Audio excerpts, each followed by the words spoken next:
And we're live. Hello, everybody. Welcome to Blood on the Bayou, the Vampire the Masquerade Chronicle we're playing here on Final Show Films.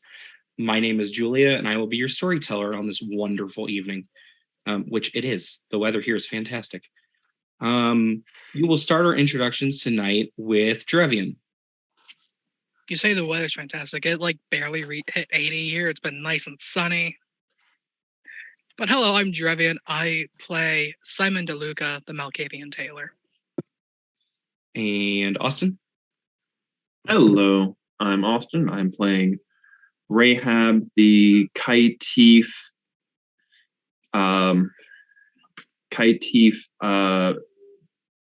There was a word I was going to use and I've forgotten it. Kaitif person who does stuff.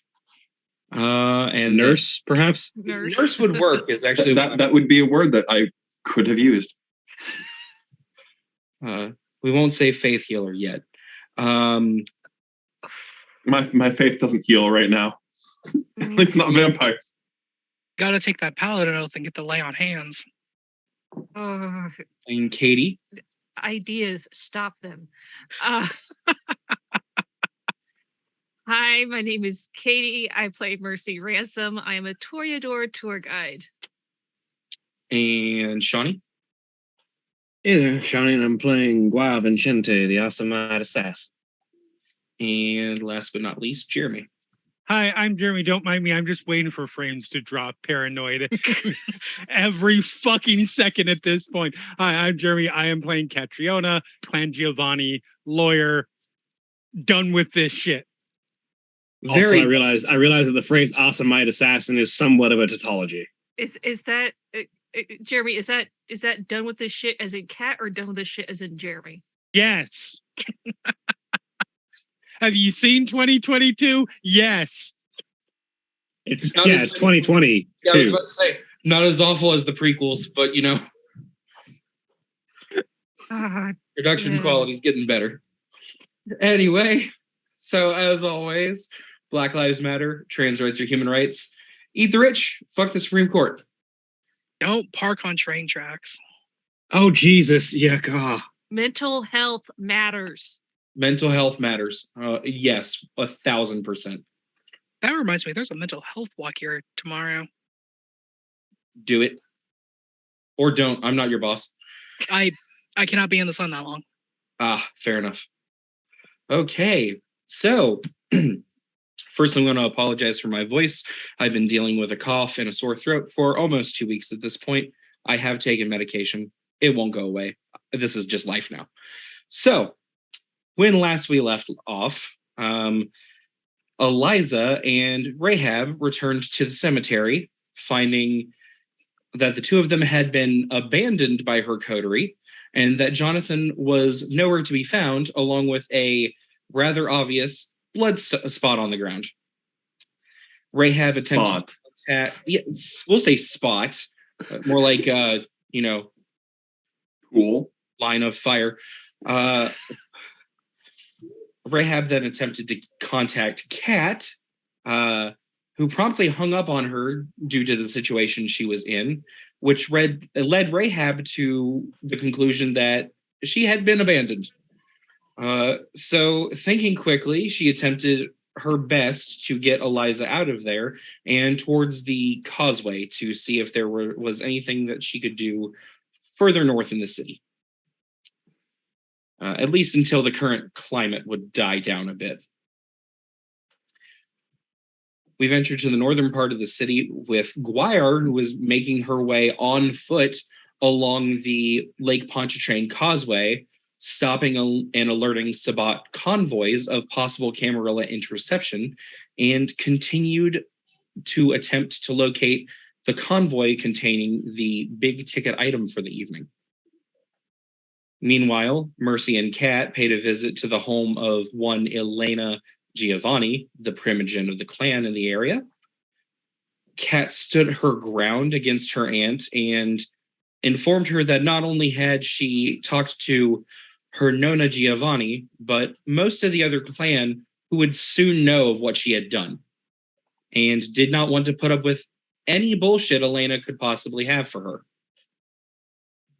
There was a phone call with the person in charge of delivering the doorway, which our group learned was a broken mirror, which could potentially be healed with a thaumaturgical ritual, which is why everyone believes Sybil has picked this time to do what she's doing.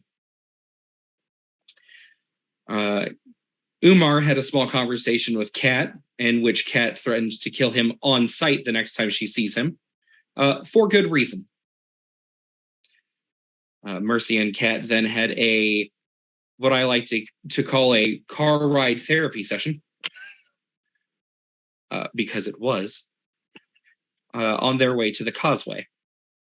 Simon spent most of his evening taking the body of Jonathan Kellerman to Elysium for punishment from Simone, who left him staked for a majority of the conversation they had, where Simone had Simon relay to her everything he had said one more time, just so that she could have it from his mouth. Through a very vampire-specific way of waterboarding, we'll call it, removing the stake and putting it back in several times, Simone informed Jonathan that his services were no longer required and promptly slit his throat and waited for him to drain dry so that she could remove his head, leaving Clan Malkavian without a primogen. At the causeway, Rahab managed to get Eliza, formerly Anya, a cell phone and a place to stay for the night, which she was fairly successful at. Everybody sort of converged on the entrance to Lake Pontchartrain Causeway, sort of waiting for shit to hit the fan. Which it did, in the form of Guayar catching up to Jack, a Southern truck driver who has been working for Elena for a good amount of time, convincing him to turn and go into a different route into the city proper. After which she promptly attempted to blow up the truck after it exited the causeway. I didn't blow it up, I firebombed it. Tomato hand grenade. Yes. Which is where we will pick up for the evening. Guayar, you have tucked and rolled. Jack's body hit the ground, bounced a few times, and if you weren't sure he was Gould, you definitely would think that he's probably a lot more injured than he should be. Or he's currently a lot less injured than he should be. Yeah, but I know he's a ghoul. There is a horrific smell of gasoline, oil, and fire as you hear your Molotov go off, and then just hear as the entirety of the back all along the fuel line starts to catch, and the trailer begins to go up in flames. There are quite a few people who have gotten out of their cars and are taking cell phone videos. It has put a complete stop to traffic. I call that a problem that solves itself. Oh, there's a car on fire. What should we do? Document it with cell phones. Jack just sort of sits up.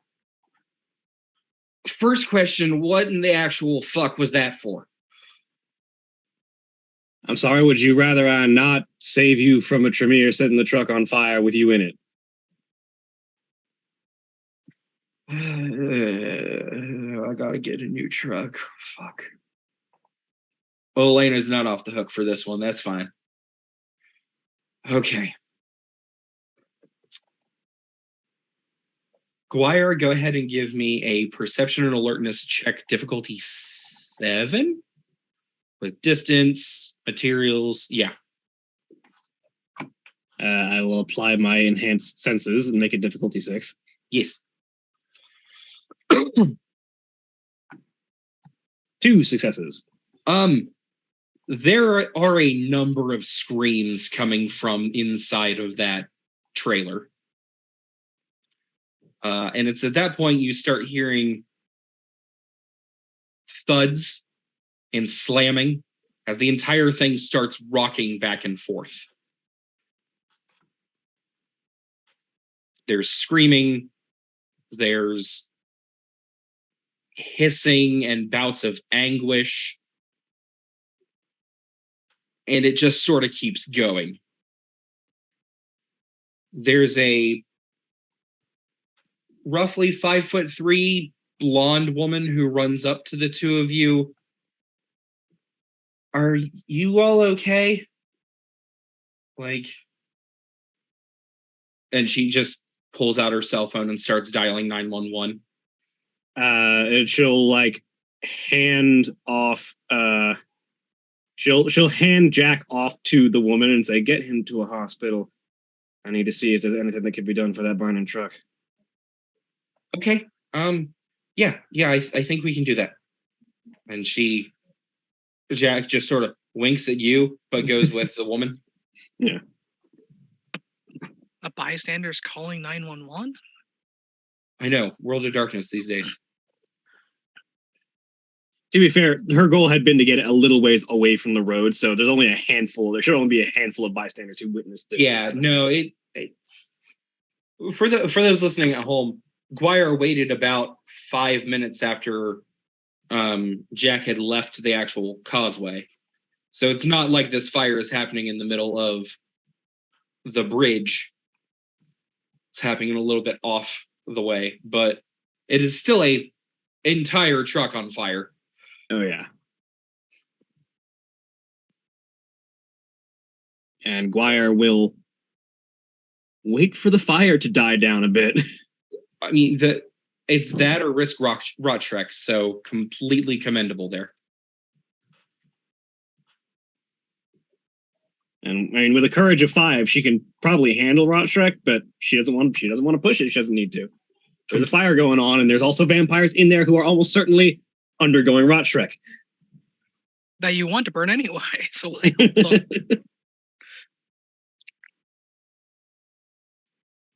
so I guess my question is, how long are you willing to wait? Until the movement stops, and there's enough, and the fire has died down enough that I could theoretically get the door open.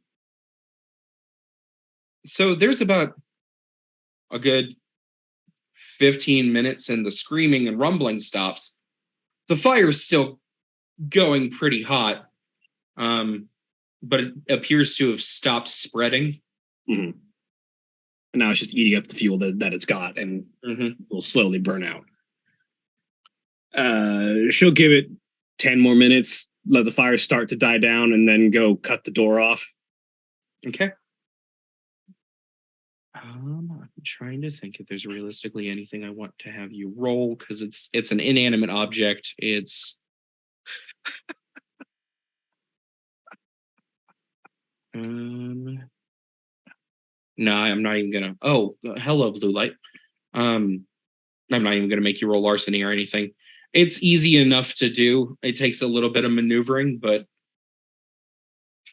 there is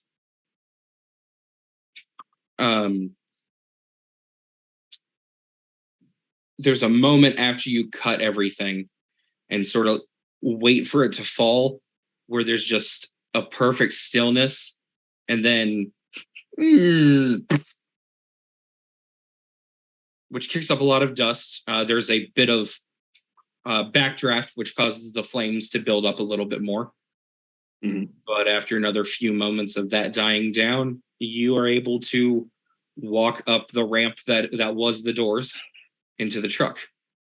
What kind of carnage am I witnessing in here?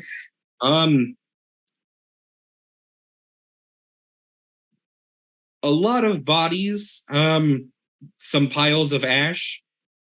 So you can't get a full number, but there's at least 15 bodies.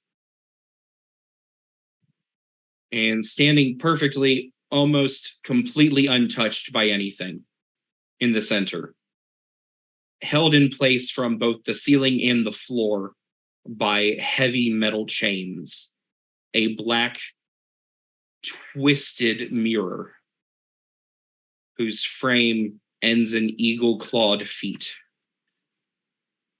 A spider web shatter mark from the right side goes outward, and a small triangular piece is missing. For clarity, just so because I don't remember. Did we actually get to communicate to you what we're looking for? Oh yes, I've been informed of the mirror. Okay. Yes. I could not remember. There was a very windy phone call as Guire was running across the bridge. Running at 25 miles an hour. Running at Olympic sprinter speeds while I basically had a regular run. Yep.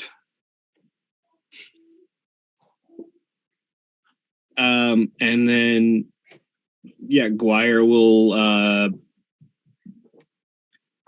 look around. Do all vampires turn to ash right when they die, or is it just it depends on how they die?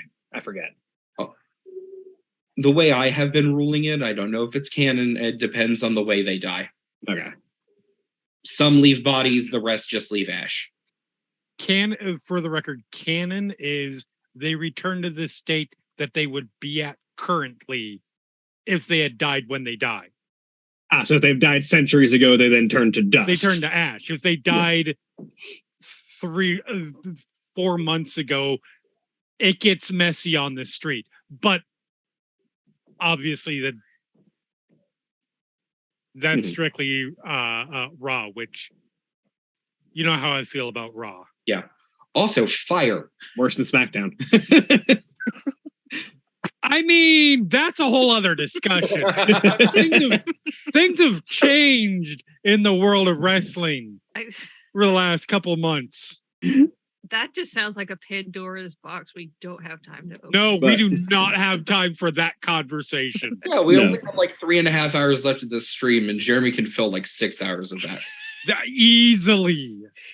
But Guire will cut the chains on the mirror and start to lug it away. Give me a strength and athletics check.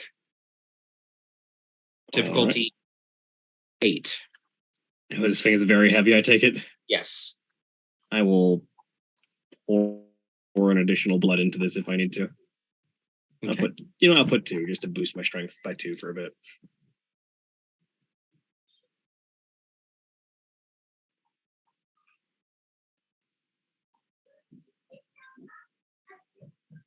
Strength, athletics. Diff 8. Yes. No successes. No successes. But no failures. It's not a botch. So it's a straight failure. So you got to move it, and you can drag it a few feet, but it is so awkward for one person to move that you just can't. If I put some more blood into my strength, could I try again? Yes. All right. I will boost my strength with 2 more blood. Many things are possible with strength 10. Well, my strength is now 6, which is where it can be permanently for a scene. Strength, athletics. I'll also put a willpower into this. Okay. A success. Wow, those dice. I'm glad I put a willpower into that. Christ, is that how this tonight's gonna go? We'll Apparently. see. So you think about it a little more. You feel yourself push your blood into those muscles that you've not used for centuries. And you reposition yourself a little bit, and you are able to, with a little difficulty, get it out of the truck. Mm-hmm. And she will, if I recall correctly, we went off to a side road to try and get around the way, so we should be like, there's a lake on one side and forest on the other side. Yes, if I'm remembering correctly. However, the body's recently turned up in Lake Pontchartrain, so she's going to disappear into the forest with it. Okay. And we're in the vicinity, right? We're on the other side of the causeway. Yeah, you guys are about 28 miles south. Okay.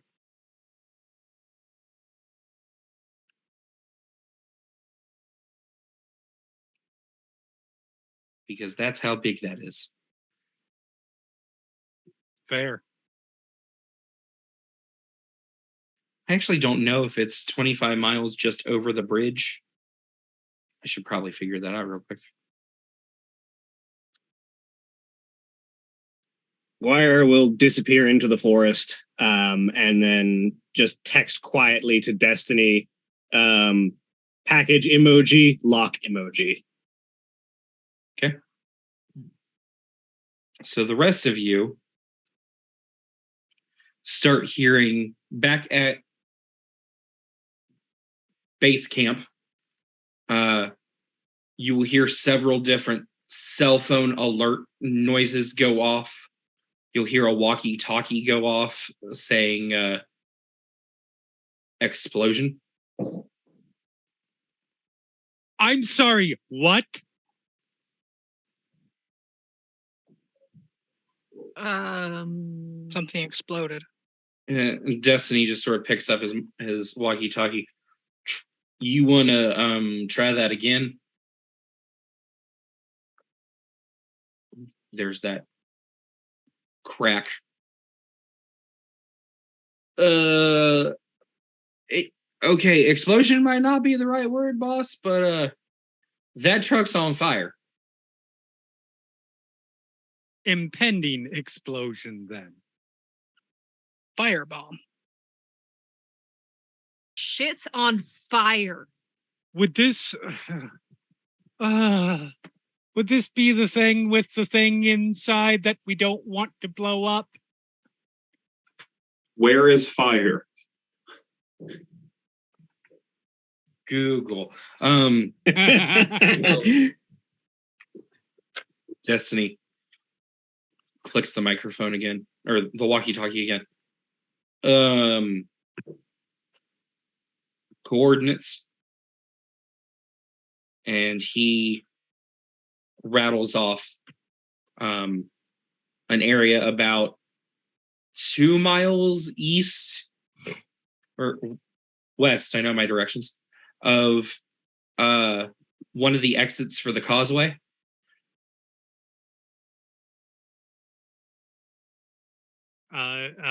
Kat is currently on her phone furiously texting, "What did you explode?" Question mark, question mark, question mark, exclamation point, question mark. Send. Skull emoji. How long would it take to get to this area that was just relayed? Well, Destiny will just sort of look up. In the distance, you all can see the deadlocked traffic. Uh-huh.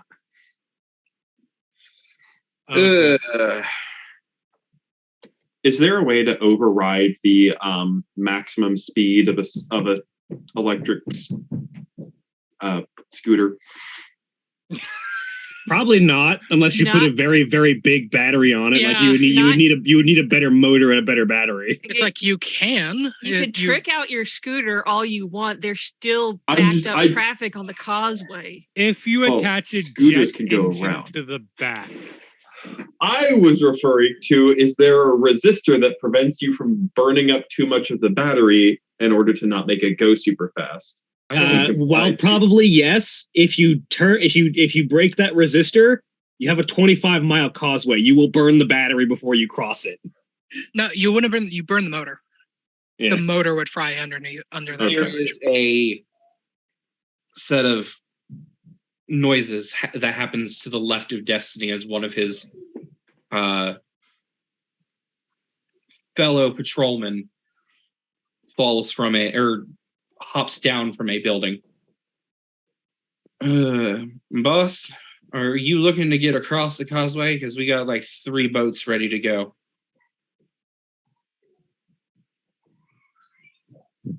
Destiny looks I was going to between ask for a helicopter, but both would work. Destiny looks between Kat, Mercy, and Rahab.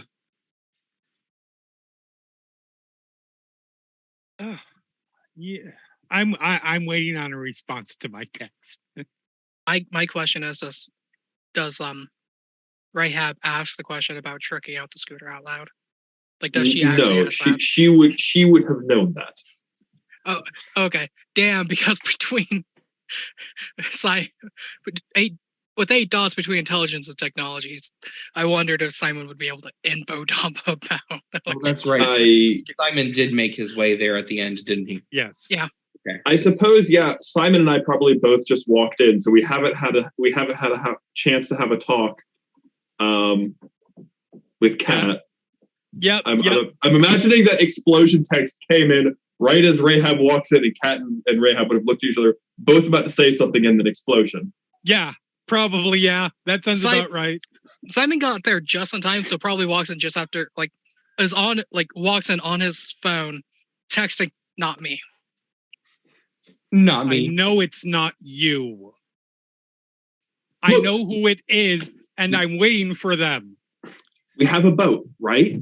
Let's go there, see what's happening, see the collateral damage, make sure that what is on that truck? Potentially a doorway to the underworld. Why don't we go make sure that the portal to hell hasn't been breached, okay?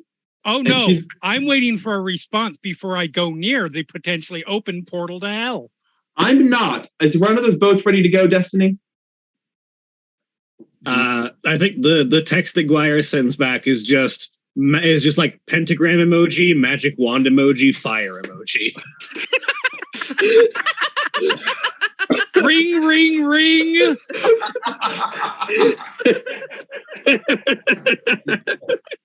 Simon puts back in the text the smiling devil emoji. Yes, there is absolutely ringing on Guire's phone right now. In the perfect narrative mirror, Guire, lugging a massive mirror on one shoulder, reaches into her pocket, pulls the phone out, clicks it off.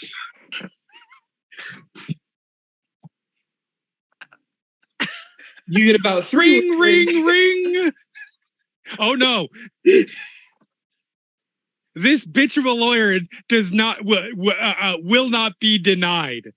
Did you reject the call or literally turn off your phone? Oh, she turned the phone off until she's in a safe position. Then once it goes straight to voicemail.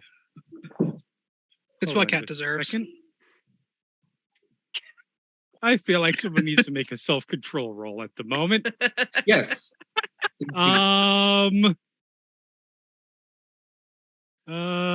Is there an easy... Guire is feeling a little bit like a troll right now.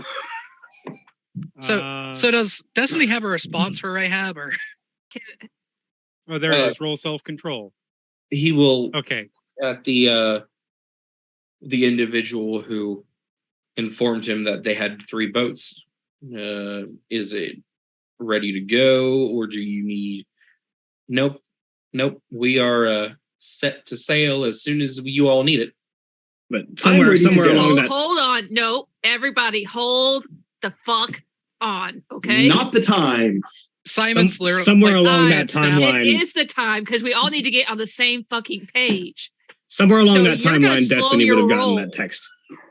Okay. Yeah. All right. The page is, as I'm guessing, portal to hell, fire, exploding truck, a vampire who blew up the truck, refusing to answer the phone, and may potentially have said portal to hell. Okay. So let's talk about the person who only calls one person in this size to go off That's on their not own. relevant right now. It's perfectly relevant. It is perfectly relevant because we don't have all the pieces. So Rahab leaves and goes to the boat. Can we physically restrain her? You can. Everybody calm the fuck down. This might be a bad time, but I did just get a text from Guire. Oh, good. The bitch is alive. At this point, Simon's outside. I got briefcase and lock, which I assume means package on lock. At least that's what I would assume. He holds it out to you. Is that a briefcase? Relics don't know how to use emojis. I swear to God. All right, so yes, there are current issues. There are issues on recent events that need to be talked out. We will talk these out later. Yes, we need to get across the water in order to find out exactly what's going on. But we're not just going to rush out there without knowing what the situation is first. We need to be intelligent. The opposite of what everybody is doing right now. Simon, What information do you need? Simon asked one of the people outside where the boats are. Can I borrow your phone for just one moment, Destiny? He will hold it out to you. I'm just going to type in. Oh, sorry. Go ahead. Simon, you will be led to not too far away, about a block away, to a small dock that has a walk down and a small, like, 6-person speeder boat. If Simon continued to leave, Rahab would just follow at that point. Oh no, this would have been while the yelling was happening. Simon just, nope. This room's now too loud. So Simon's just now sitting in the boat, like familiarizing himself with the controls. So he's not going anywhere. Yeah. Oh no, Unlike he was just people. He was just getting out. It's like There are 3 boats you can follow. So texted back to Guire through Destiny's phone. Confirm mirror secured? ? Send. So, Guire, Her phone is still off because she's finding a safe place before she turns it back on. So she'll get that text if she finds a safe place. Yeah, you take about 5 minutes getting deeper into the forest and just you get to a small clearing where you feel you can breathe. You can't really see the road from where you're at. You're a little bit further away from New Orleans. And there's pretty good tree cover where you're at. Okay. So Then she will turn the phone back on. You have 2 missed calls and 2 text messages. And a voicemail. And a voicemail. The text message from Destiny's phone just gets a check mark emoji. Hand it back. All right, we can go.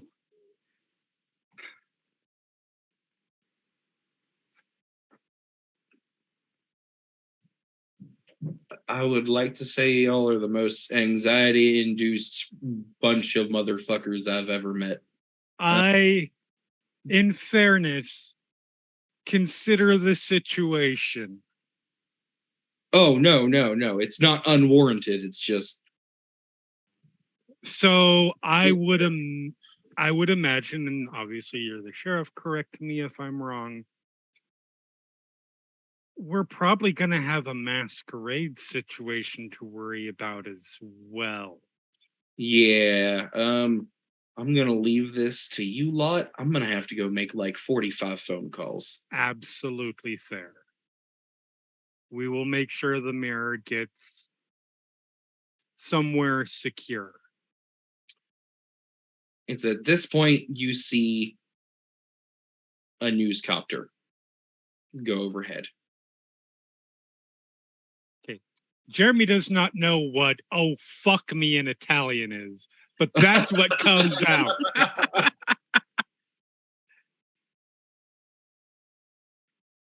There's a semi crashed into a tree and on fire. Simon looks at the helicopter, tries to find any identifying marks. It is what appears to be the local CBS affiliate. Simon will text Destiny. That is enter CBS station. maybe we can feed them the story that we want. You all see Destiny get a text message. I know just who to call. All right, I will have this handled. You lot get out to that mirror and take any extra guns you think you might need. To say that is not a me problem. That is a someone else problem. No, unfortunately, that is a me problem. Yes, it is. Oh, we got enough Let's problems go. to deal Let's- with, Kat. I think we can Let's do go. this. Yes. Destiny literally waits for you guys to turn around and starts dialing.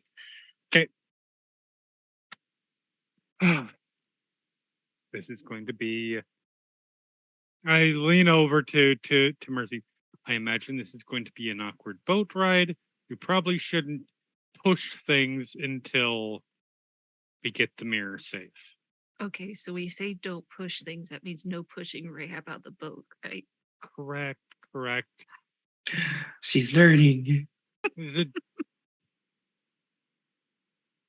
We get the mirror to a Fine. safe place, and then we sort out the events of the past 24 hours. And then I push her out the boat. No, because we won't be in a boat at that point. Simon will text Guire. We have a 6-man speedboat thing to come across the lake. I will point out that at some point Rahab would have just left and joined Simon. Yeah, for sure. Anybody know how to drive this I thing? think we're making what our way Si- down behind you. That's why Simon's been familiarizing himself with the boat. How difficult does this thing look to drive? Well, it's definitely not a scooter. It's probably a civilian speedboat, so not overall not that difficult. But does it have a jet engine attached to the back? Yes. Yes. Um, Can we soup up the jet engine? Since they're good. Use the jet engine. Not the priority to soup it up right now. I'm just saying, if they're going to take 5 minutes to get down to this boat, I can at least make up that time in making the boat go fast. You cannot soup up a boat in 5 fucking minutes. Simon jokes is like, you want to soup it up? There's 2 other boats. We just take the engines off those 2 as well. That's not how that works. Depending on the jet engine, it is. If I put in more engines, it will go faster. I feel like it's not an actual jet engine, to be fair. Almost definitely not now. No, it's probably a it's water not. jet. So it is a water jet, almost certainly. Yeah. It is not like a literal airplane Yeah. jet engine. It's like a jet ski engine, not a jet engine. Adding 2 more of those is would still going, work. what the fuck have I done? Adding 2 more of those would still speed up the boat. It still has higher thrust. I'm just imagining a 6-person speedboat with 3 actual jet engines on the back. Because that's not going to attract attention. Just put a ramjet engine on the back of a fucking I boat. mean, we have the fucking DeLorean at this point. Can we just... Anyway. Can we get on the fucking boat? Yes. I'm sure there's fuel regulators, exhaust regulators to bypass. I rolled it. You all. This is which attributes? Simon will. It's intelligence and technology. Okay, attempting to learn how to use the boat. It can. I was going to make the joke that it's Simon's attempts at jury rigging on the extra engines at difficulty 10. Okay. I can add my mechanics roll, right? I can make this worse. Mechanic stuff's technically under crafts, and Simon has 5 dots on that one. I thought mechanics was under mechanics. I do not see a mechanic skill. It might be like basic mechanic stuff when I looked Have at ranks crafts in before. mechanic skill. I don't see a mechanic skill. Oh, well, anyways, that could absolutely apply for learning how to drive the boat. What difficulty do you want? I thought there was. Oh, no, it is technology. I have ranks in technology, not mechanics. I'm a derp. Ignore me. We'll go with difficulty 8. So you have 3 successes. Yes, okay. So yeah, while you guys have sort of been waiting for everybody else to play catch up, you're like, all right, this is this is this is that, this is our sonar, this is our thrusters, this is our oh shit button.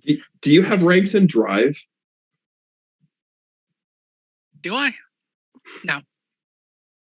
Okay, so you know the application of how to drive. Yeah. Just I know how to function this vehicle. I know how to function this vehicle. But that's about it. I have 3 dots in drive. So when Mercy gets there, because someone would know that Mercy knows how to drive. Mercy, come here. Like come up to the actual steering area, please, as everyone's getting in. And in the meantime, Simon slightly pushes the throttle to get it to start moving off. Because hold on there. What you doing? Getting this moving slowly in a straight line while I tell you what all these things are. Okay. I'm not good at driving. I know you are. And Simon just spiels. Okay. As just getting it slightly starting moving while he does so. I just had a realization that Guire also just had. This is going to be interesting. Fantastic. So Katie, yes, or Mercy, I would like a Dex and Drive difficulty 5 with the instruction from Simon. Dex and Drive difficulty 5.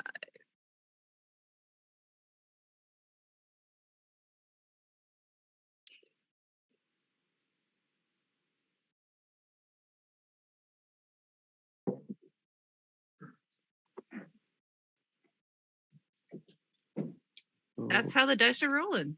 That's how the dice giveth and the dice taketh away. It's not a botch. You know, can Simon just do a Dex drive roll to see? Simon has dexterity. It is not a botch. You are correct, because there is 1 success. It is or 2. Yes, 2 successes. You are. It's just a little too different for you. You can drive the thing. It's just not. We'll go with the word safe. Word safe? Yes. Fair. Can Simon take his... It's not graceful. Can Simon take his knowledge of how the boat functions and his dexterity to drive this? If you would like to assist, yes. Okay. So go ahead and roll me your int and drive. Difficulty 6. Instead of drive, can I use alertness to help with the corrections? Yeah, I'll allow it. Okay. Difficulty 6. Intelligence alertness is an interesting combo. 3 successes. So with the combined 2 successes the two of you have, it's a little touch and go at the beginning, and there's a lot of no, don't do that, but so what does this do? And there's very much that dad-daughter moment of okay, you don't have to hit the brake every 5 seconds. We can go forward. But you guys do make your way across the causeway. It takes you about 15 minutes, but you make your way.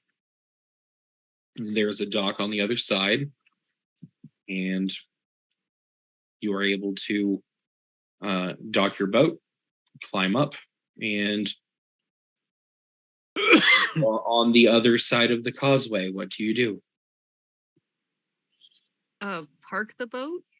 Mm-hmm. As they're getting in there, Simon texts Squire, we have reached the other side of the other side of the lake.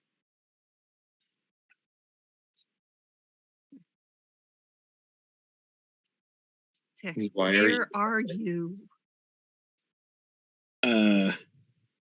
Squire will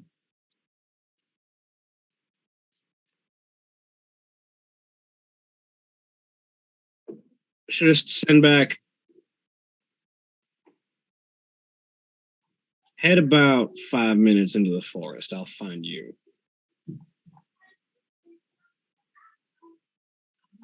All right. Did everybody else see that text, or is that was to the group text? I'm guessing.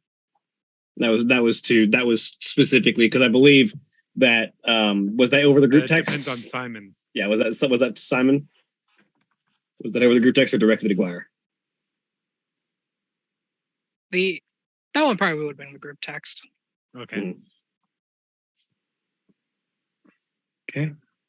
It'd be phrased something like, and like the north, like we've reached the north side of Lake Pontchartrain. One of us needs to stay here with the boat. Because the last thing that I'm going to do that we should do is with Sabat running around is leave our one method of getting this mirror to safety unguarded even for 10 minutes.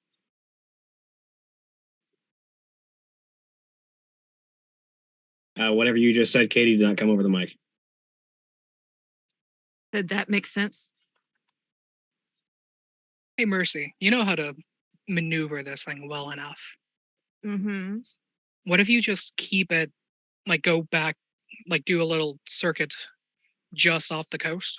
You want me to drive around the Lake Pontchartrain until y'all are ready?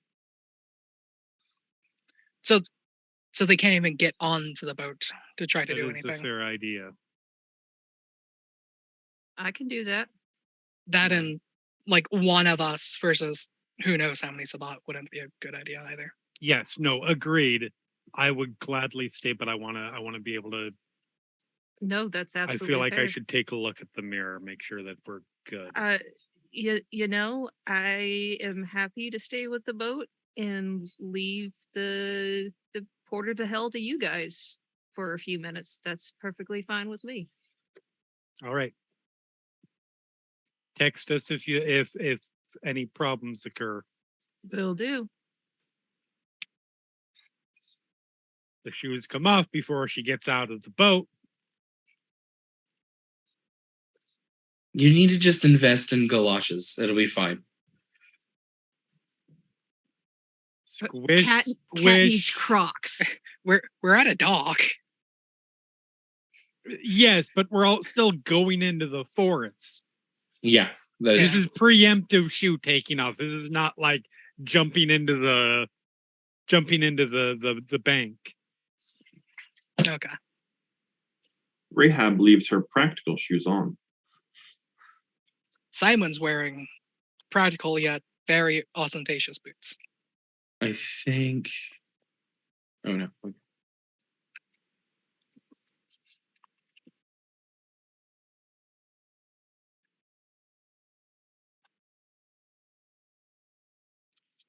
Okay, so you all make your way up. There's a small stairway up to heaven. Up into the forest, actually. A little bit of sand and then straight back into like marshland. Simon's paying attention to see if anyone notices and watches them. Roll me perception alertness, difficulty 8. Okay. Reduced as such by your heightened senses is 6, I believe. Yes, because aspects 2. What was the dice for this? Perception alertness, difficulty Okay. 8. So difficulty 6 for you. Nope. But no failure. Yeah. As far as you can tell, nobody is paying attention to you.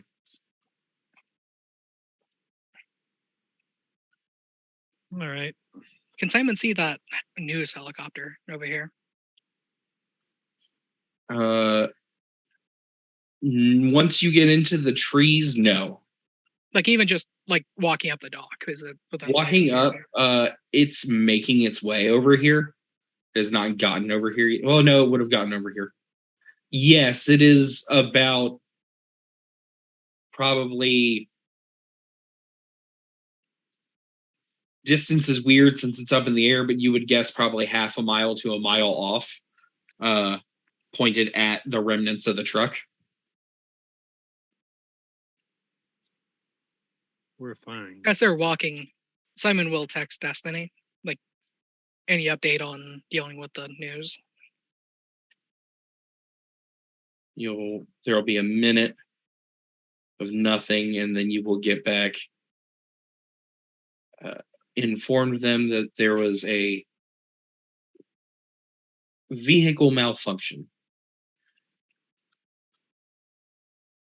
and I'm down $10,000, but news won't spread. This will be something else. Simon responds back with a thumbs up emoji. Simone's And not gonna be happy. Simone's not gonna be happy. As long as she doesn't behead more people tonight. Well, the night is still young. As long as she doesn't behead more of the Camarilla tonight. After a few minutes of them walking through the forest, Guire appears out of the darkness, having been walking towards them with unseen presence the entire time. Simon walks into her. While texting Destiny. There's a large black object lashed to her back. Guire. Welcome to the party. Simon just. How tall is Guire? I don't remember. She is relatively tall. She is 5'11". Okay. I don't think I had Simon that tall. So Simon looks up from phone. Neck bent up. So Destiny suppressed the news of the fire and takes a step back. How is the device? Mysterious and shattered. But not showing any signs of... Not in the time that I've been handling it, no. Haven't heard anything strange. Nothing so far. All right, let's move it, and then I can take a look once it's more secure. About that, how'd you get here? 6-man speedboat. I had an epiphany while I was guarding this thing. All right. There's a Shamasay Methuselah somewhere hidden in the city. And correct. Let's just say shadow magics aren't the kind of thing that can really hide that thing permanently wherever it's at. And it no longer has a place to sleep. And bodies recently came up in Lake Pontchartrain. Vampires don't need to breathe. I think a very easy place to hide such a beast is in the lake. You're not wrong. And I'd rather not bring this mirror over the lake, if that's true. Find a quicker way soon, because I don't, short of us manually carrying this out, I don't see it possible. Also, one of our coteries is currently buzzing around the lake in a boat now. Then we probably shouldn't leave them behind. What if we have Destiny take some more of his men with the other boats and start just making noise on the lake while we get a car or something?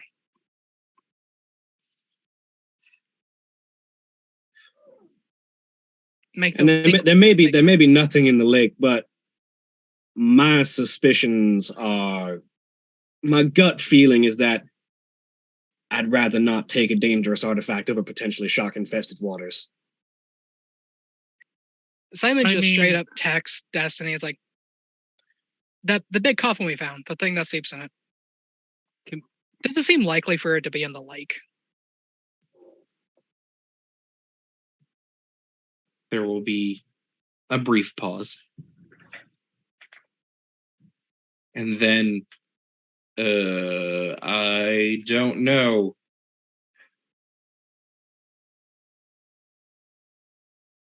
It seems like a logical place to hide it.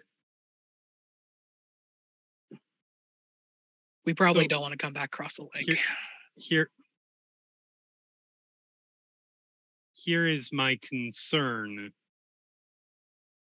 Everything that's gone on, if something's in that lake, it already knows that there's chaos going on up here and probably knows what it's in relation to. So whether it crosses the lake or not, we need to get this thing moving away from this area as quickly as possible. Is there anything that will get us to our vehicle, which was going to be the quickest way to get it out of here, faster than that boat?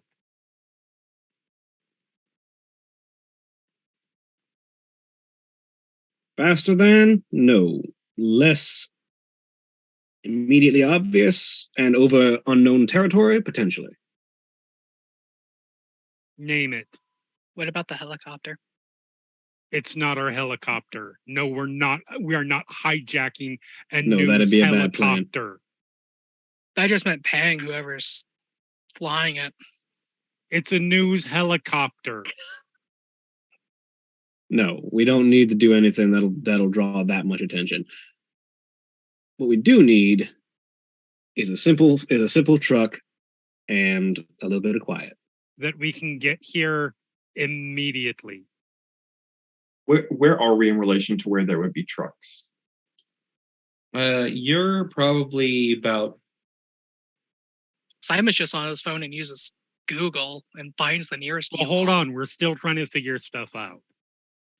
the nearest place that could get you a truck. No, the nearest place that there would be a truck that is not owned by an individual. So if we happen to hijack a company vehicle, it would not hurt any individual persons.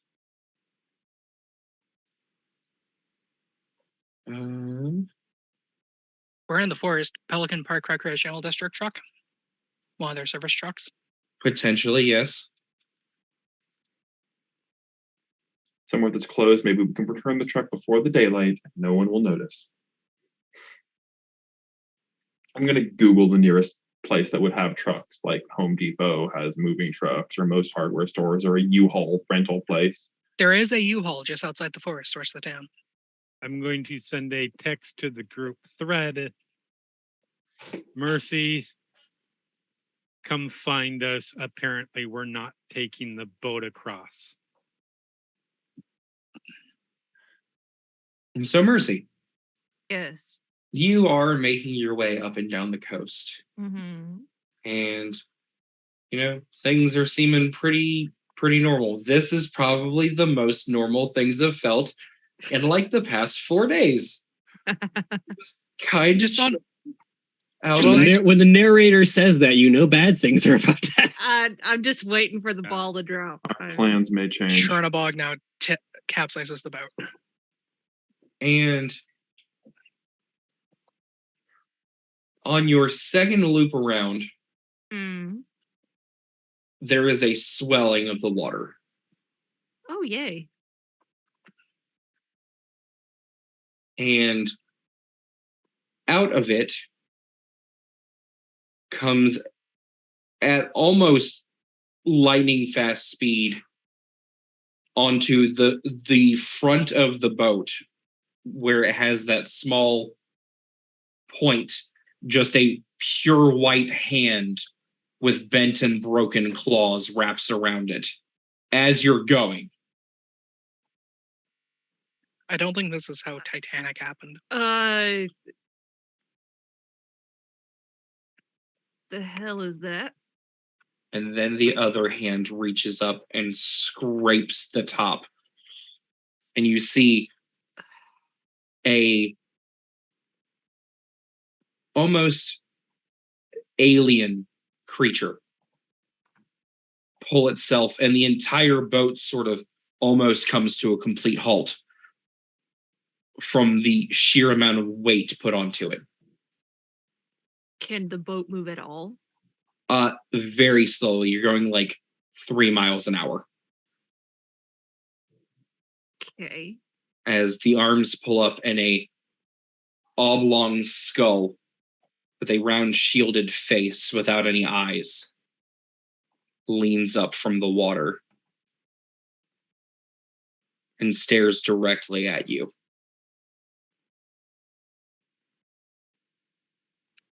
There are horrific scraping noises as you hear talons or claws scraping against the side of the boat as it's trying to scramble up.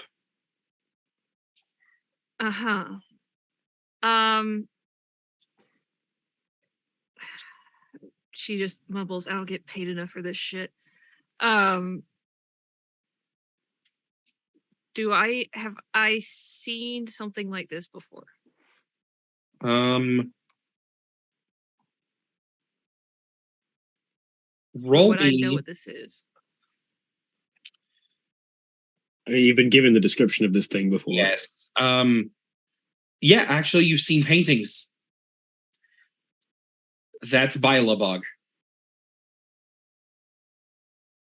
And just as soon as the thought crystallizes in your mind and that name pops into existence, 2 large wings go out on either side with a multitude of eyes in between tendons and bits of flesh. Mouths open and close in horrific screams. And a mouth that you did not previously see with an array of teeth and multiple tongues just smiles underneath that shield of a face.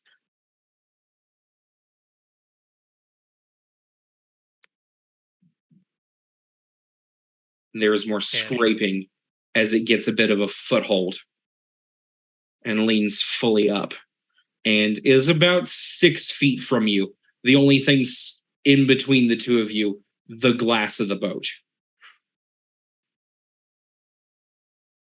Right. At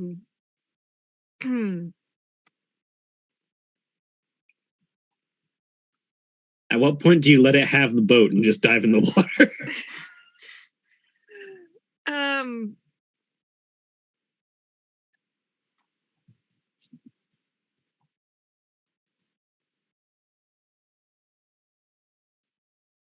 You know what? It's not my boat. I'm going to firebomb another vehicle. I am going to send a very quick text with just one word. With Philobog, and then another text, abandoned ship, and just get the fuck out. Okay. Simon responds back, Captain goes down with their ship. It's not my ship! Guess Destiny's out a couple more $1,000. The moment that text comes in, looks like you were right, Dwyer, and I'm gonna go running for the dock. Mercy, there's a scraping sound. Have you heard diamonds on glass? Yes. Okay. Then you're very familiar with that noise. I like that noise. Claws just scrape through and then eventually start cracking the window. Yeah, I'm gone. Yep. So it gets to a point where it might get through and you just nope and dive out the back. After that text exchange, Simon just like turns so Dwyer can see his phone, and it's just like, there's a U-Haul. There's the Pelican Park Recreation District. They probably have trucks. We could steal one. And so as Rahab turns to run, Cat just grabs. Sorry, I'm cutting in. Cat grabs Dwyer's arm as starts walking in the other direction. Oh no, she wasn't going with Rahab, but as Rahab turns to run, Dwyer just says, "If you can do whatever you did to freak everyone else out before, you might be able to save her. Make good on it." And she will look at Cat. I'm carrying this thing. You don't want to be standing next to me because you're gonna ruin my stealth. Oh, you think stealth matters in this situation? When we're trying to not be noticed as we take a truck? Yes.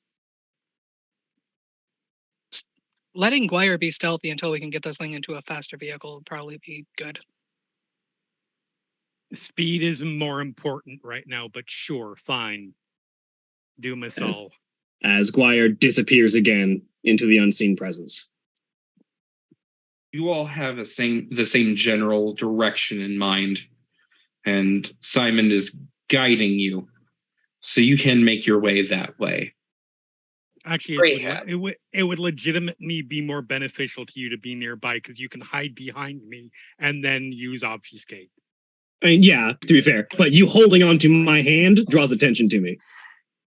We could be nearby. Regardless, we just need like she can use you for stealth cover, but like if Guire's like 100 right yards behind us. Yeah. So where are we going? Hey guys, still here. Swing away from you guys. Big lake monster. Hi. Rahab's going to help you. The rest of us. Rahab. You start running at full tilt. Do you have dots in celerity? I don't think you do. Nope. Okay. So you just roll me stamina and athletics difficulty 7 because you are running through the woods. Can I willpower that one? Yes. Awesome. So it's an automatic greatly appreciated.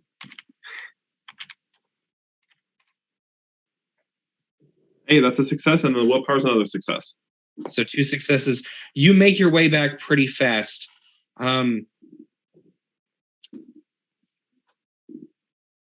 Mercy. Yes. You come up from diving and come back up to get your bearings, and you see Bilabog has abandoned breaking through the glass and is just currently walking on the back of the boat. And so at this point, you can see every bit of him, head to toe, in just that weird mixture of beauty and horror as he screams. And you realize you're roughly maybe a quarter mile from the dock. You could probably get there. Yeah, I'm gonna dive back under and swim like hell. Okay. So you dive, and the cold water just envelops you. And there is a splash, that ka-chunk of a heavy body hitting the water. I need Dex and Athletics checks from you. As you try and avoid a shark.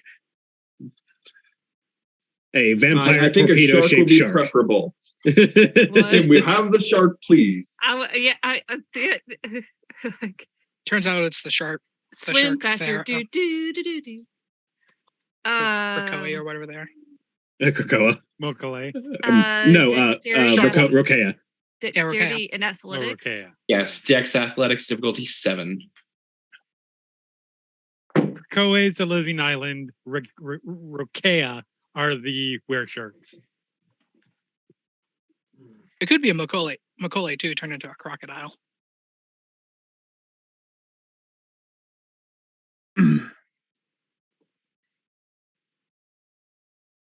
Two successes. I'm going to roll some dice here.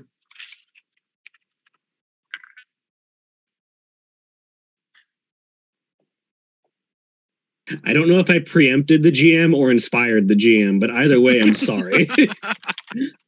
No, you're not. Okay. So you go at full speed. I have to ask, is Mercy, do you have celerity? Are you putting any of it into this? I have 1 dot of celerity. Okay. Which I believe adds another die, correct? Adds another die to all dexterity actions, or you can use it to take an extra turn every round. Okay. Or take an extra action every round, I should say. An action can be movement, so just as technically, if you're trying to go for speed, it's better to put your celerity into actions than into your dex.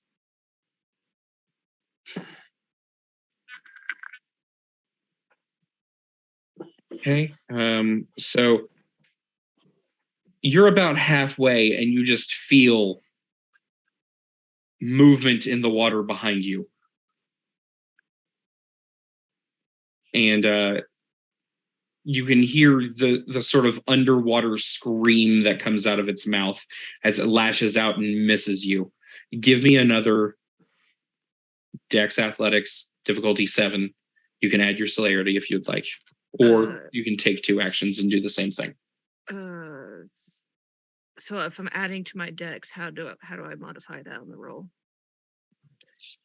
Add the discipline number. So if you go to your list of disciplines, it'll be however many down it is. Like for me, it's discipline 2 because the second one down the list. Gotcha. Okay. Here we go. Successes, all right.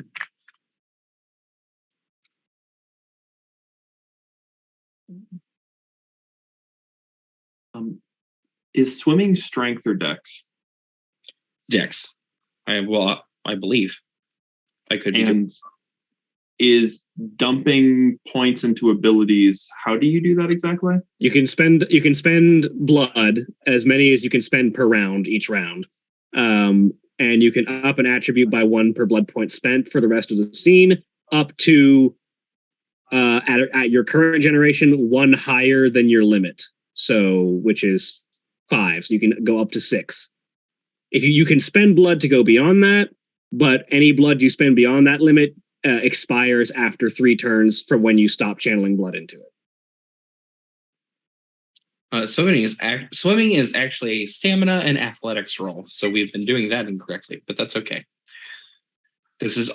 I'm also factoring in the fact that she's dodging out of the way.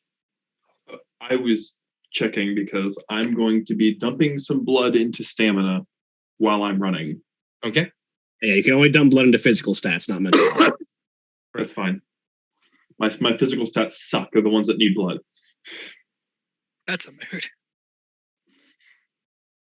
So, Katie, 3 successes. There's a brief moment as you hit the wood of the dock. Between looking back and looking around to getting your bearings, you hit one of the poles that make up the actual dock itself, and that just bludgeoning stops you for a brief second as you move to the left, and Bylug Bog goes right by you. That was close. That was very close. And it's at this point, Rahab, are you doing what I think you're doing? I think we discussed last time. I got one trick, but I want to make sure that I'm between the two of them. Between the two, so I'm not driving one into the other. Okay. Much appreciated. What do I see when I bolt into the situation? So it's a good trick, to be fair. Yes. As you hit the dock, you see it's almost comedic, the 2 torrents of water that are moving. One much larger than the other underneath of the lake. And there is a ripple, and the dock sort of shifts very, very slightly as one of the torrents stops and the other continues about 30 feet past and then comes to a dead stop itself. So there's only water between the 2 of them right now? Yes. Splash, splash. All right. Rahab's going to mutter, I really wish I'd learned how to swim when I was a kid. And just run to the end of the dock and just leap off, whipping out her silver cross and shouting out, for he who is in me is greater than he who is in the world. Go ahead and roll your true faith, which I get a die. I get 1 die. Rahab's probably gonna die because she can't swim. You don't need to Hey, you breathe, roll- so you. I don't need. That is true. I You have just some sink to bad the news bottom. about how long true faith lasts. Yeah, I know. Right now, it lasts long enough for Mercy to get the heck away. So that's what we're going for. I mean, this is a significant potential question, and I honestly don't. Can you spend willpower on a true faith roll? That is a good question. Technically speaking, raw, as long as it's not a reflexive action, then yes. You should be able to, but true faith is so special. True faith of a is thing. weird. Like true faith 372, 373. Because that could make a lot of difference here. That makes true. If you can, that makes true faith significantly more powerful than it already is. But Well, at your the same difficulty is time- the willpower of the highest level willpower in the area that you're trying to affect. Yeah, so probably 10. But even if I, as long as I don't botch, I can't be approached. I don't drive away. Mhm. I have to botch for me to be Right. approachable. It has been that many nights. Okay. Mercy, what's your willpower?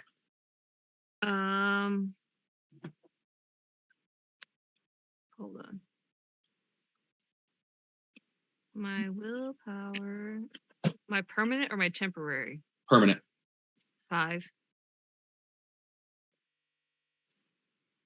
Okay. You need to roll above a 6. Okay, that's not so bad. He's been without his coffin for several days. His willpower is probably not doing so hot.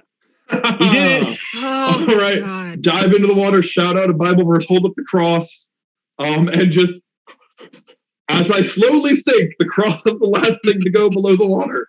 The Terminator thing, but with a cross instead of a thumbs up. Just I would imagine Mercy probably doesn't even see me before the effects take place. No. So, Mercy, from your perspective, looking out, you see Bayou come to a stop and then turn and lock what should be eyes with you. And then there is a bright flash of light as something enters the water.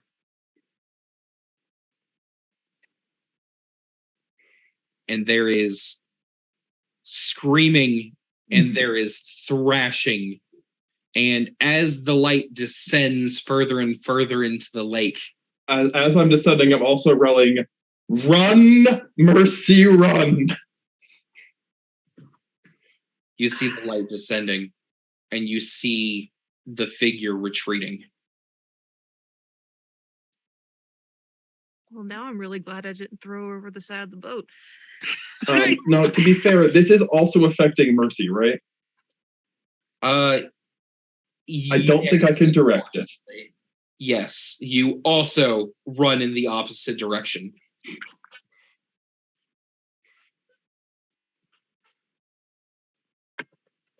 The good thing is, The opposite direction is land. The opposite direction is where I need to go. Yeah, so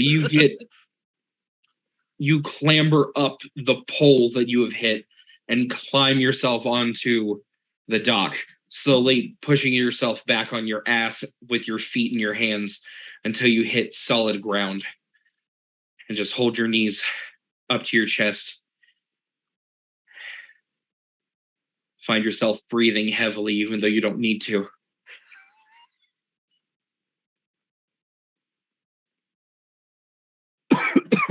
There's just a stillness that hangs in the air. Rahab, are you going to attempt to get back to the surface, or are you just resigned to have to walk back up later?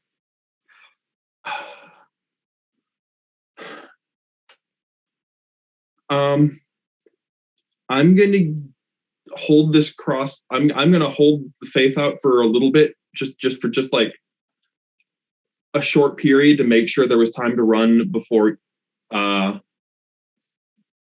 come to first this panic sets in. Oh my goodness, I'm thinking. Oh my goodness, I'm thinking. Oh wait, I don't need to breathe. How far down is it to the bottom? Always. That thing, this doesn't last forever. Let's try to get out. I have dumped 3 of my blood into stamina on the way over here. Okay. Lake Pontchartrain at its deepest is 65 feet deep. Cool. So go ahead and roll me your stamina and athletics, difficulty 6. I don't lose any points for having no athletics, right? Correct. No. Okay, good. You're Because probably fortunate that you're not athletics near is a the lowest talent. point. Unfortunately, I am not an athletic person. 0 successes, This but is- no botch. No bodge, but no successes. So those lessons, Eventually, I'll get to the bottom. those lessons you never got taught as a child. It turns out growing up in the middle of Indiana, there's not a whole lot of water around. Yeah. Fair point. So after a few minutes, you sort of settle into the loamy earth at the bottom of the lake.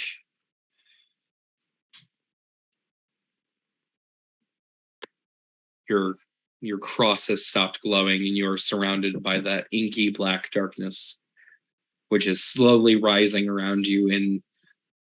Should I roll a courage check at this point? Yes, please.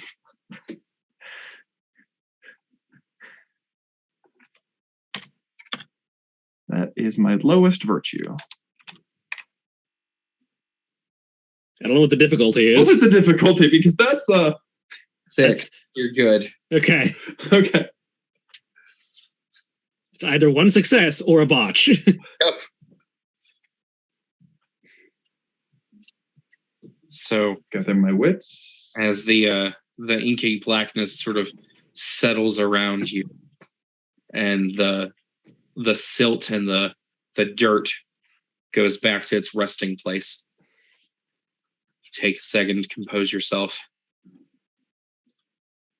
and think about how you're going to get out of here. Heavy woolen fabric absorbs a lot of water and gets very heavy. Yes, it does. And I wear a lot of heavy woolen fabric.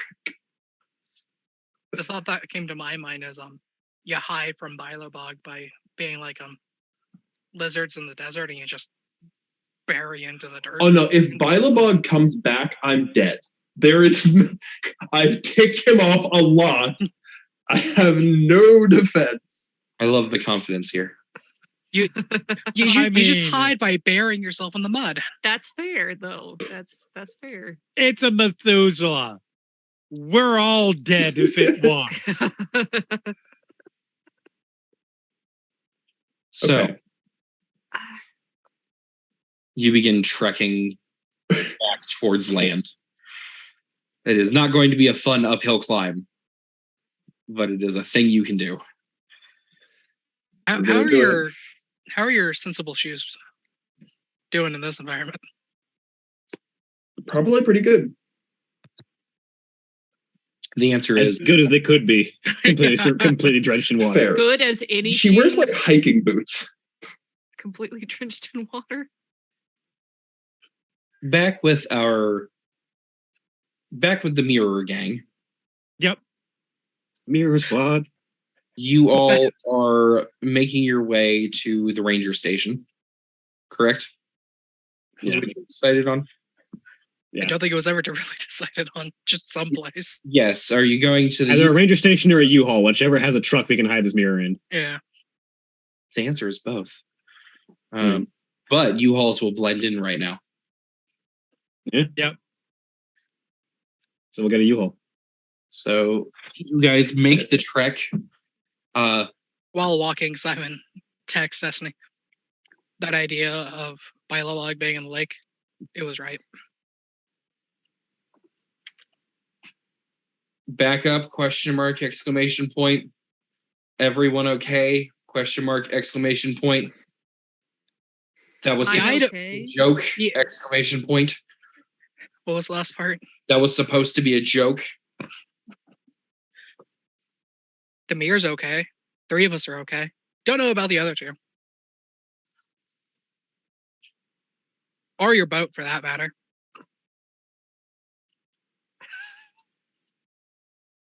The boat is replaceable.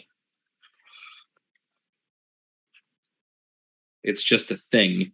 I mean, let's be honest, so are all of us. But Simon like straight up responds, it's like, we're all kind of replaceable.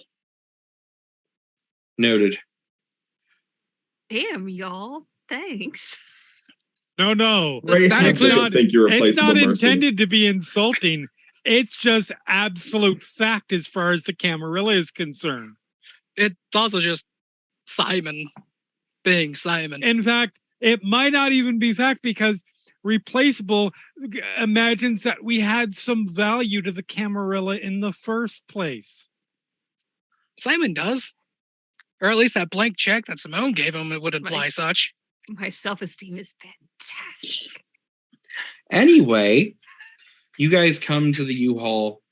And yeah, rental. Guire has just been keeping unseen presence up this entire time and doing very good to not touch anything or bump into anyone because this mirror does not need to be seen by anything. There's a gate that has been padlocked, and there are several U-Hauls behind it.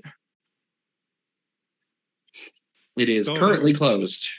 Simon looks at the Works for padlock. me. What type of padlock is it? This is a very simple one key. Master lock? Yeah, master brand. Hey, Cat, take your scalpel, just jam it clear into the back. Master locks are terrible for being bypassed. Oh, Unless you have goodness. something else. Master Unless you have locks something. are Yes, give me hilariously about- easy to bypass. Give me about. Hold on. Give me a few seconds because I'm just going to pump an impressive amount of blood into strength so I can just rip it off. Oh, okay. I'm not Why waste the blood? It'd be just as fast as just shove something into the opening of the lock. because even the slightest chance of damaging this, I would rather damage myself. Fair. Something else suitably thin would work too.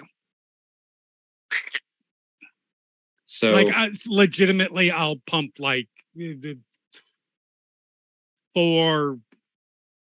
Would a strength of 6 be enough to do it? yeah.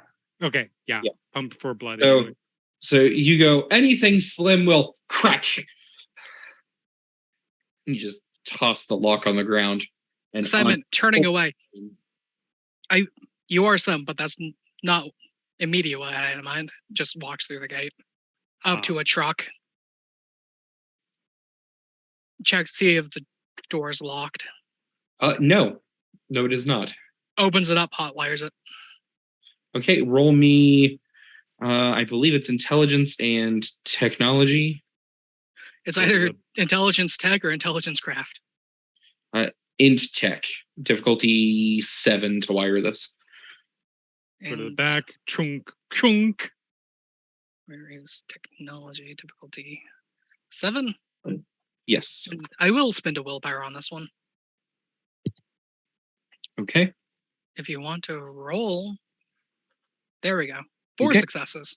You take a minute and you are able to hotwire the truck. Oh, there. Roll twice. Thank you, game. As Roll you 20. the back door slide up.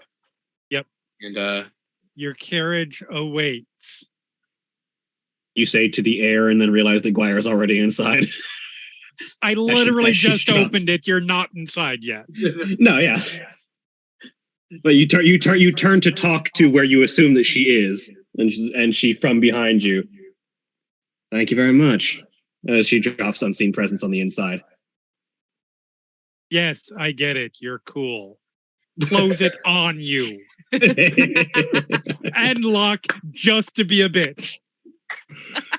and That's gonna stop her. Break. Alrighty, we will be back. If I heard that correctly. Yes, we are Yes. break. Okay, we'll be back.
And we're back. Hello, everybody. All right. So when last we left off, we were with the Mirror crew, having just shut Guire into the back of the U-Haul with the doorway. Yep. So what is the current plan? Where are you taking it? Are you worried about your two compatriots? Look, they're Simon fighting. around the truck, just like, hey, Kat, how good are you at driving? I can drive. Scoot over. I'll take it. Okay. As far Simon. climbs inside, looks over at Simon and says, "Let's just get this out of the way right now. If they survive, that's great, and we'll come back for them. But they're fighting they're in conflict with the Methuselah, so probably not. Turn the key." If they survive, they'll probably be picked up by Destiny because I've already informed him that This is true. the thing's been in the lake. I I would also informed him prefer that- it, but I also informed him that his boat's still there. He said it's replaceable. I also told him Probably that all of is. us are replaceable. yes, we are. Well, yes, you all are. You're pretty replaceable too. There's plenty of lawyers. Where are you guys taking this? I am looking for the quickest route to my home. Simon's Googling. Like, Simon's just Where pulls up to Google take Maps and Portal stuff. to Hell? Oh, sorry, wrong Google. Yeah, her home is the ultimate plan as far as Where to take Portal to Hell just pulls up footage from the most recent Doom Eternal. Simon's just looking at his phone. Well, we can kick up to Interstate 12, or we can stay on this highway. quickest route. Quickest route. Quickest route Simon. would probably be to get onto 22, head over to Ponchatoula, and then head down and We take the- around. We take the quickest route that Google tells Simon.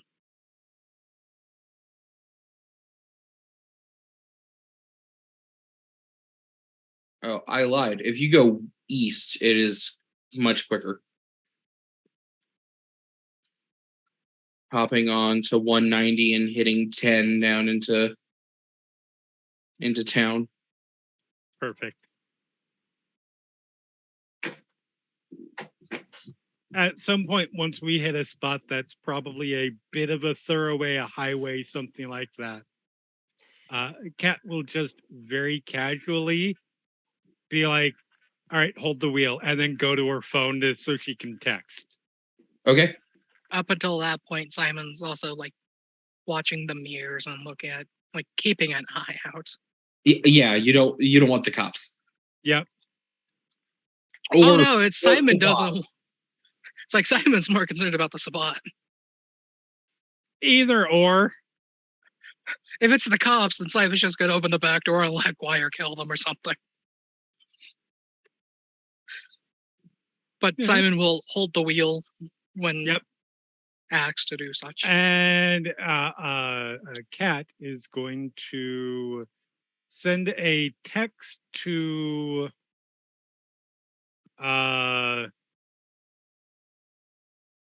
When Simon sees Kat starting to text, probably shouldn't send one to the group text right now in case they take one of the other two. this is not a group phones. text. Okay. Is going to text to, hold on, I'm finding name. The other Giovanni who's not Elena. The smuggler. I believe it's Corinne. Oh, Corinna. Corinna, yes. Yes. The one that you Um, like. Yes. And it's just going to read, have mirror to underworld. Am driving.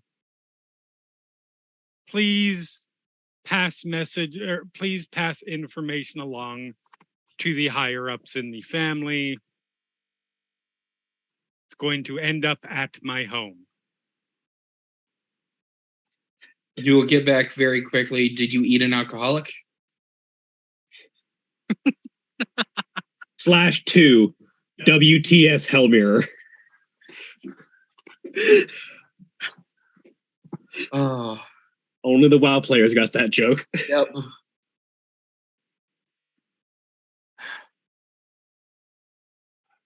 Oh, there's no response back. Okay. Yeah, there will be. She's busy and she doesn't want to give away too much of what she's Right. going on. There's another minute or so of radio silence until you get another text message from her that says, "Keep it safe." Thumbs up emoji. Yeah, I can Simon. emoji too. Once relieved of the wheel, receives the text Destiny that in a U-Haul going around. Have not heard back from the other two on the lake with Bylabog. You will get back from Destiny. Plate number, state, and image on the side.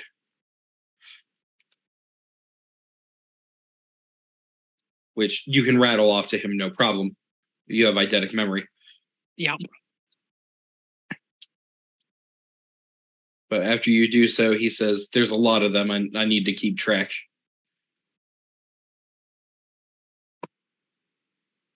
It's like notably we're coming around this side, not across the causeway. Right. Mercy. Rahab. Yes. It has gone quiet. And there is the water is unnaturally still. Aside from your wayward trek in the upward direction to get out of Lake Pontchartrain.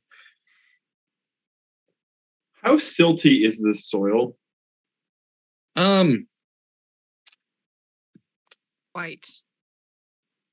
Like how difficult is it to climb an underwater mud lake shelf cliff thing?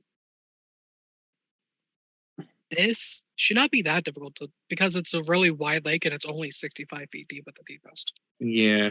So it is a fairly shallow incline.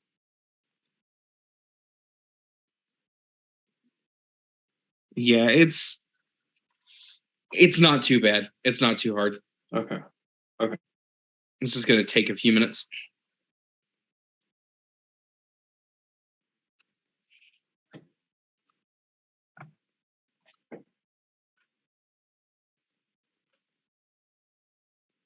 Oh no, those surveys cover all of New Orleans.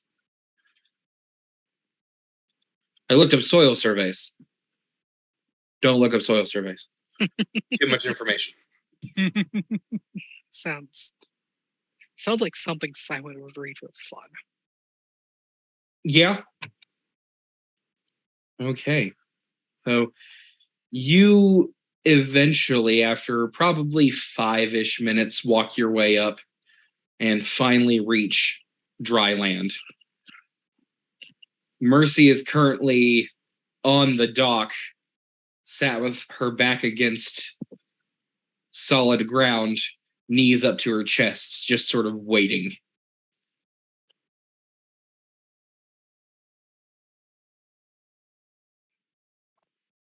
Are you okay?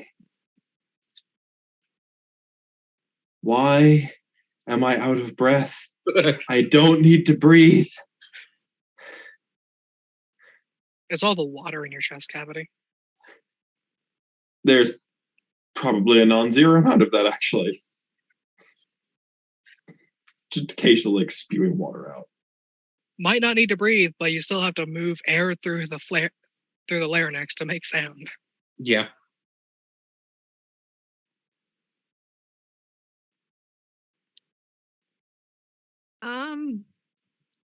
Okay is a relative term. I'm here. I'm not Any quite chance your quite phone still works after the dip? I don't know how many more miracles you got. I will check my phone to see. I if can it's- pray over your phone. I don't know how much good it'll do. Oh, could use all the help we can get. I gotta check my phone. Is there any chance my phone still works? None at all. None at all. It was like it has water coming out of it itself when you pull it out of your pocket. I just hold it up and show Rahab. I'm like, probably not. Stick it in a bag of rice. Okay, because I have a bag of rice. Yeah, And the exactly. time for that to wait for that. Funny thing is, that legitimately works. Oh, it does. A good number of the time. Like once it's completely dry, because especially if it's fresh water. If I it's salt water. You're fucked. I just It's game over. I- but- just swam in a lake away from a lake monster. I have no bag of rice. Rahab will pull herself up on the dock. Well, we have no means of contacting our compatriots. And if I'm honest, I don't have a lot of desire at the moment. I'm sure they have done something very illegal and very dangerous with a portal to hell. Oh, welcome to New Orleans.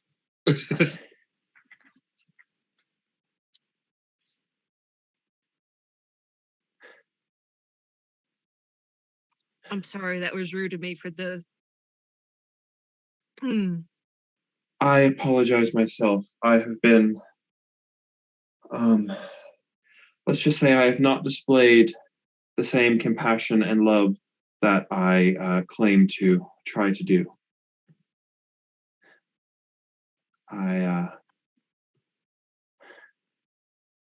I've not known how to behave over the past few days. It's been a lot, and I have used that as an excuse to lash out and treat others as less than myself just because of Stress, anxiety, I get it. No, nothing to apologize for.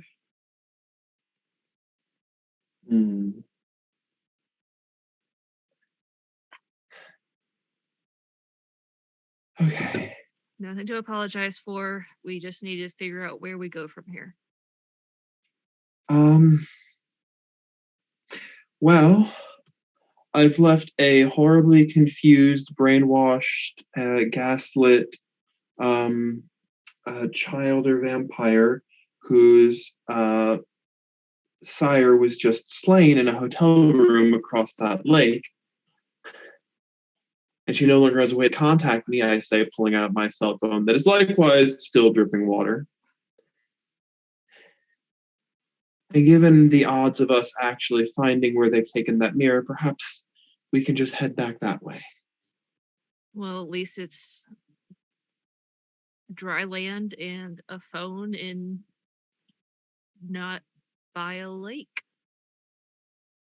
The lake is not my concern, it's what's in the lake. It's also By worth the noting- way, what's in the lake?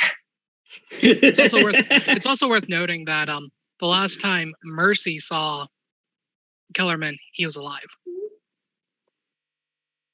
Wait. Okay. So who's in a hotel room? Anya, Eliza, the girl, Kellerman's kid, victim. Okay, we'll go with victim here. And you said what about Kellerman? To be fair, I don't have complete information, but I found a pool of blood, and I heard something about justice happening. Right. Okay, well, I can tell you he didn't die then. If he's died since then, right. Based off the way Destiny responded when I mentioned it, I think he's dead. So I think we've got a very I don't remember much about after I was turned, but we can unpack that later. But we've got a very scared child in a hotel room all by themselves with no way of contact. I don't think you have to be a genius to figure out we need to go there first. Yes. How do we get back across? I say, pointing at the lake. I'm not swimming. No, and I'm not Boat? going over it. If I had a Uh, helicopter, I don't know if I'd trust that to be high enough. Byleball can't fly, so that's wise. He's out of line, but he's right. Thank you, ominous voice.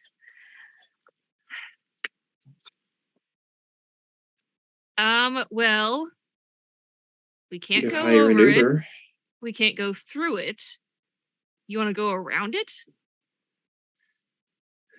Have you tried under it? Yes, I'm fairly certain we were just under it. Thank you very much. No, you were in it. You're not here.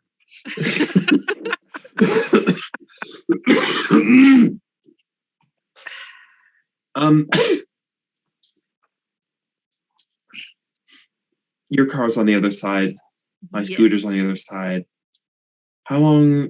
I look at the causeway. Is the causeway open again? Yeah, there was a little bit of interrupt in traffic. You can see like in the faint distance, you can see the glow of red and blue lights about where you would expect the truck to be.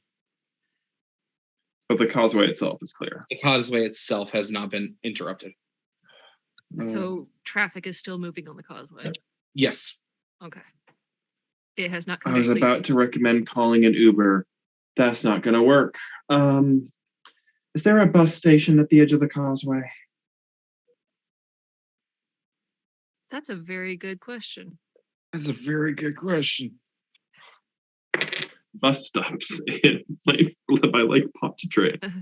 I mean, I would Google it, but my phone.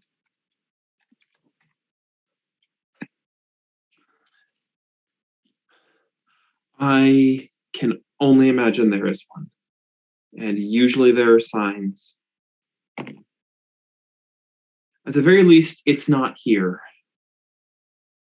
To be fair, I feel like Mercy would have an idea of transportation about New Orleans, including the causeway, Yes. and if there would be a form of public transit across. Yes. Google seems to say there is. Then My Google, obviously not Rahab's. Yes, you will know that there is, in Okay. fact, public transportation not there- too far. Yep, the Poncha. That's a ferry. Hold up. Yeah, there is a bus line. Okay. I look around. Oh, right, we're supposed to be following a masquerade. Do you think anybody saw that? Saw what? Oh, the lake thing. I mean, it's That sounds like a Destiny problem, right? even if they did, it's New Orleans at Mardi Gras. I'm sure they thought it was an abandoned parade float. Let's just go. Sure. You can begin making your way to one of the local bus. Abandoned parade float in the shape of the devil spotted off the coast of Lake Pontchartrain. Honestly, Listen. not the weirdest thing that's happened at Mardi At Mardi Gras, yeah. We'll claim it fell out of the back of that truck. There's also all the eyes on the burning truck, not on the lake itself. This is true. You guys begin making your way to one of the local park and rides. It'll be a good probably 20-30 minute walk, but you will be able to make it there. I don't think we're really on a timetable at this point. Because we're not in communication with anybody. We're not catching up to anybody. Your timetable is before the sun. Yeah. we And the got bus plenty of stop might time. have a payphone. There are, in the lobby, there are 4 payphones that are available for use. Do you have any of their I numbers? was about to say, who has numbers memorized these days? Simon.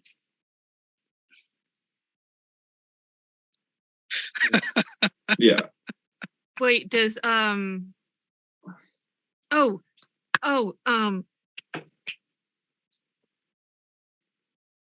what is that? What is the?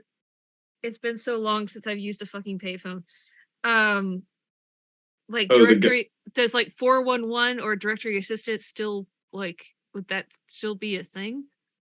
The problem is those things don't access cell phones due to cell No, phone no, no, privacy no, laws. no. I'm not trying to access a cell phone. I'm trying to get to Simon's shop, because at least I know if I could get to Simon's shop, then I can get Mhm. to Simon To be fair, somehow. if there is a payphone, it probably has a phone book. Phone book. Clever. And Simon's shop would be listed and such. Yep. Flipping through the yellow pages, you can find Simon's shop underneath tailors and clothing. Okay, so Rahab will look at the phone book as though she's never seen one before in her life. Because they were before her time. yeah, I'll tell you about it later. She Mercy finds the number, dials the number. How old is Rahab? Younger than me. So am I, and I've seen a phone book before. Same. True. She's never had to use a phone book. Though, to be fair, you were raised among Mennonites. So she's in her early Lucky 20s. to have seen. yeah. Lucky to have Her seen a actual phone early before. 20s. Anyway, No, Mennonites use phones. They're practical. There are They think Oh, do we're they? Amish. Okay. and you get No. it. And it's one of Simon's 2 assistants. He spouts off the name of the store. How can I help you? hi. My name is Mercy Ransom. I have been working with Simon on a special assignment. My phone is completely waterlogged, and I need to be able to reach him. Do you happen to have his cell phone number? Yes, we do. Give me just a second. And you hear some paper shuffling. And you hear a thud. And okay. And he rattles off Simon's cell phone number. Okay, great. Thank you so much. You're a lifesaver. Is there anything else I can do for you today? Not at the moment, but thank you. All right. You have a pleasant day. Thank you. You too. I don't know why I hung up a It's fine. Because That- it's a payphone. No, payphone would go like that. Like you don't put down a. Yeah. Anyway. They can. Anyway. So that's the next phone call. Calling from the payphone to Simon's cell phone. Simon. He's not the kind of person to vibrate. reject unknown calls. Dude, No. oh, he's gonna answer the phone. But Simon's assistant's the type to inform Simon Yep. that just got a call. Yeah, you would have had a text message. Expect call from Mercy Ransom. Name completely misspelled. It's not that hard. Simon sends assistant a thumbs up emoji. Okay. And almost as if on cue, your phone starts to vibrate with unknown caller. Simon picks it up. Hi, Mercy. Oh, good, Have they're some- alive. You have some very good assistants. I do. So we are at the bus station. Our phones are completely waterlogged, but we're alive. Oh, good. Here's my next question. Where the hell are you? Simon will rattle off the last intersection they were at. With timing and driving, you would probably be about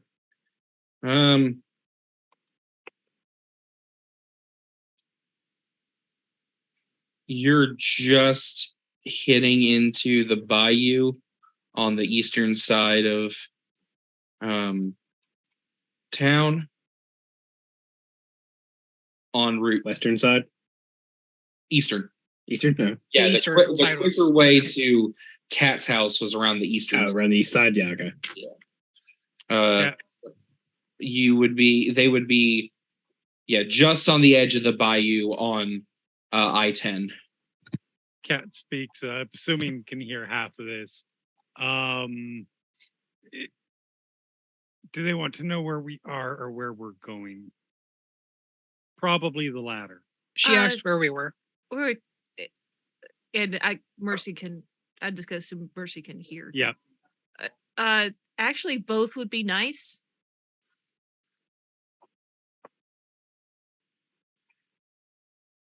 Simon puts the phone on speaker. We're heading to my home.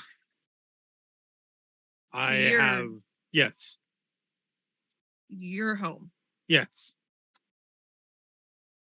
Okay. Can you think of a safer place to put a object with powerful necromantic ability than somebody who deals with that? Well, I wasn't doubting you. No, I know. Sorry, that came out more hostile than I intended. It's been a stressful night. No shit, Sherlock. I'm glad you are okay. Yeah, thanks. If you would have done the same, and if you wouldn't, then you would have made an incorrect move. Hey, Cat.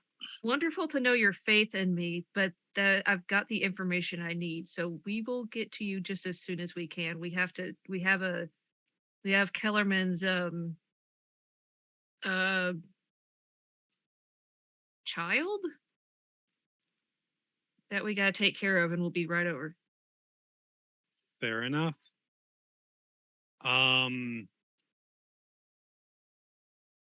She's not coming with, is she? At this point, all I know is that we have a very scared child who has lost their sire and is in unfamiliar territory, is stuck in a hotel room on the edge of Lake Pontchartrain, and we need to figure out that situation before we head over to your house.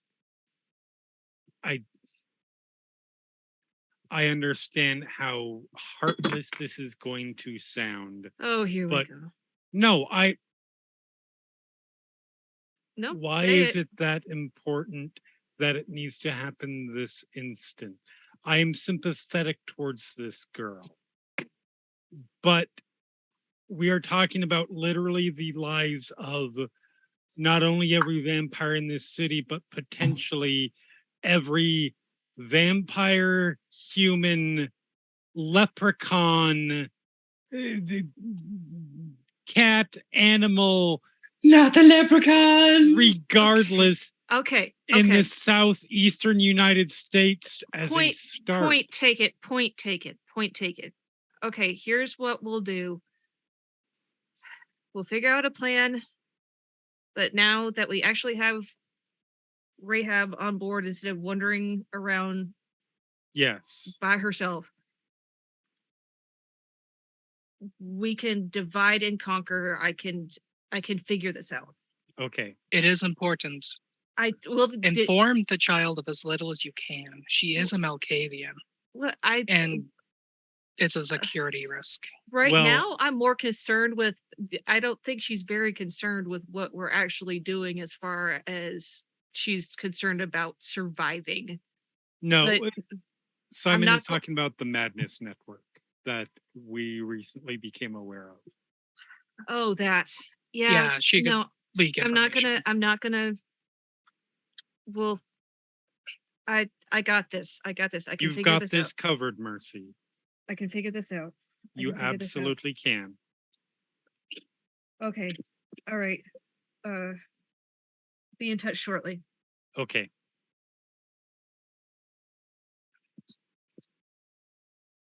Click. I'm gonna turn to Rahab. How much of that did you hear? None. Your half, but none of the other half. Rahab's not the type of person to eavesdrop that much. Also, payphones are very intentionally made not to leak conversations because they're always used in public. Yep. Vampires. I don't know. I am not a perceptive vampire. No, that'd be Simon. Simon would have been eavesdropping. But we okay, so here's what's going on, and I detail to her everything that's going on. And here's my thinking. Now that we're all on the same page and nobody's been abandoned, I'm not even gonna go into that term, that nobody's been abandoned. To be fair, she never claimed abandonment to you guys. That was strictly to Anya. Okay. There is a line. Mercy is on it. Oh, Fair enough. Self-control, Will. I think it would be wise, since you are most familiar with Anya, Eliza, the child, if you can be with her, let me know where you are. Let me know the hotel. Let me know the room number. Let me know a way to get in touch with you. And then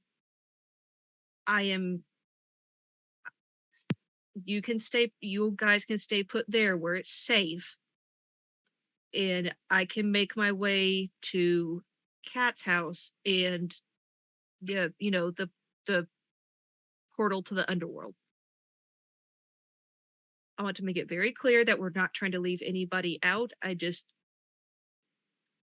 You're making sense. Anya is a very delicate creature who has been through a lot. And Anya needs a lot of things right now. Being around a portal is probably not one of them. I agree. I don't even think it's being around necromantic arts in an ancient house. Probably also not one of them. Oh, that's fine. One as long step as you at don't fuck with it. Once Joke's on you. Simon could broadcast it directly to her.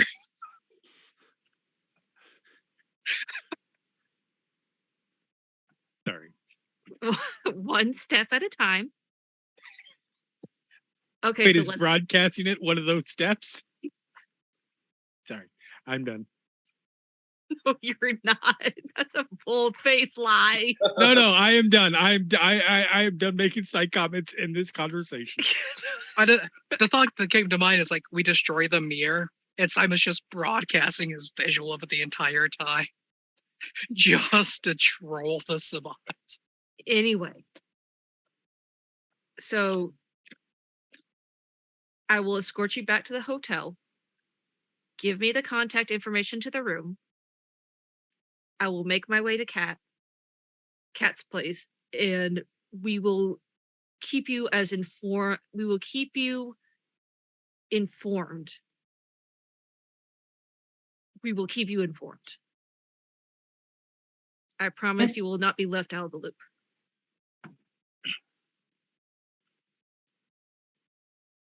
All right. Okay. That's a plan. We need a bus. I look at the bus schedule. How long? Luckily, there's a station for those, which you're currently It left just as you hung up the phone. Next bus runs in about 15 minutes. Okay. We will get on that bus, go to the hotel, my car is parked on like the lake on the other side of the lake? Is it Yep, like on the same? it's in on an the alley So- on the other side of the lake. Presumably, we'll get back to Destiny. Is it Report to Destiny. Grab your car and my scooter. And then go. An actual game relevant interruption. Simon will have texted his assistant to go to the hotel, picking up 2 prepaid phones on the way. Because there's not that many hotels near the causeway. And it just waiting outside for the 2 of them. Not having communicated this, my character is going to recommend getting 2 more burner phones from the same place.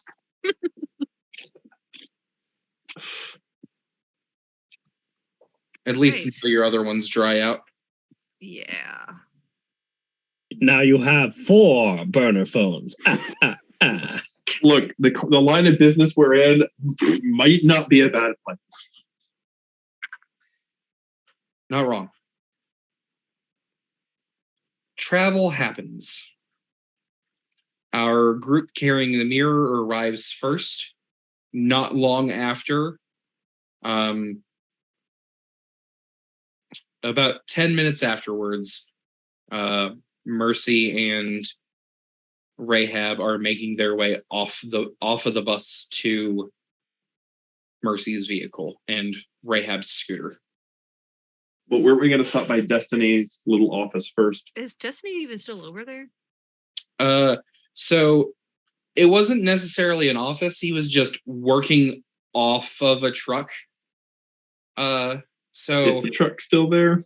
the truck is still there, but you get approached by a woman in a torn red shirt with a fishnet shirt underneath of it that goes down to her wrists. She's wearing black torn up jeans. Her hair is pulled back into a dark black messy bun. How can I help y'all? You 2 are looking for Destiny, aren't you? Yes. All right, he left about a half hour ago. So what I can do is I can give him for you. Hold on one moment. My sound just completely cut out. Okay.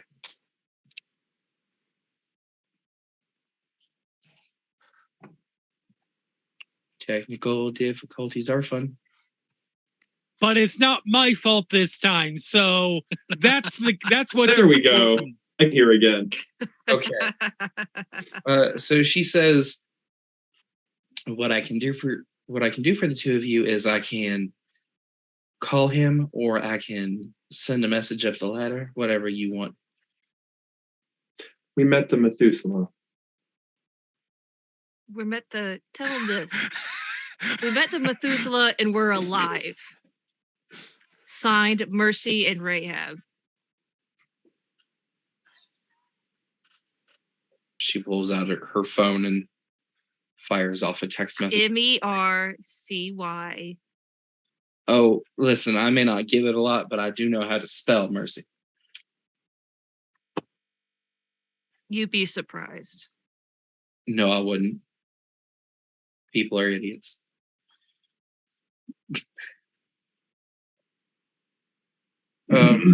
I got back the word what? But she will just show the cell phone, and it is just what ? Big winged devil creature. I think that was more of a noise of disbelief.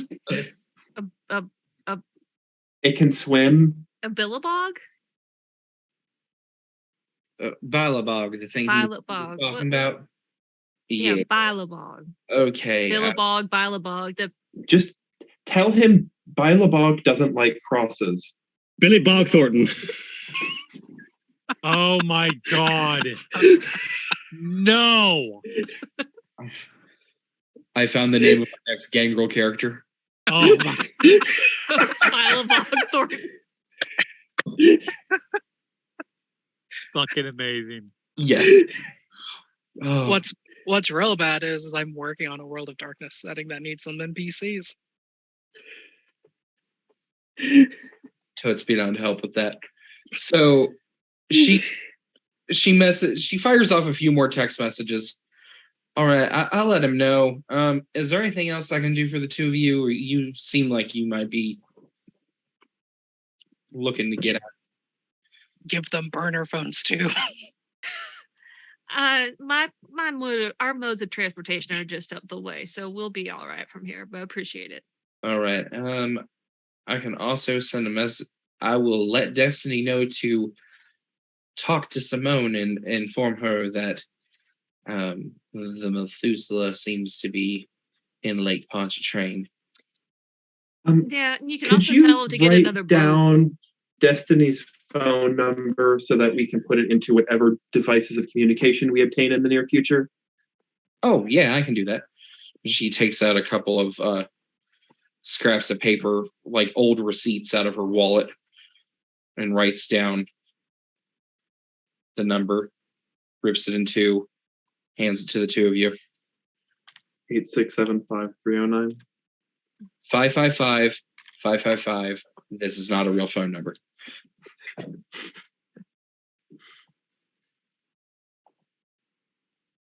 All right. All right, you two best be on your way.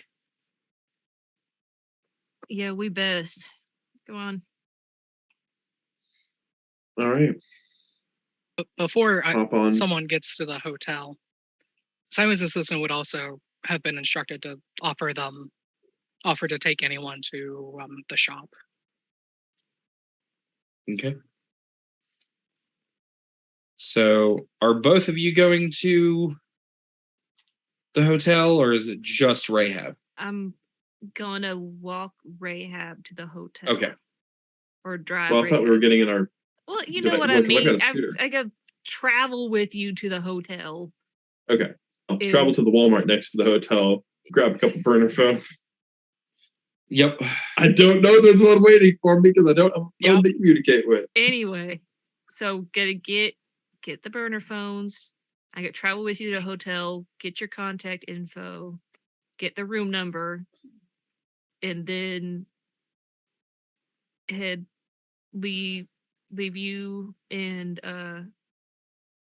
Anya there, and go to Cats. Okay. All right. Back Sounds in the like a hearse, go plan. to Cats.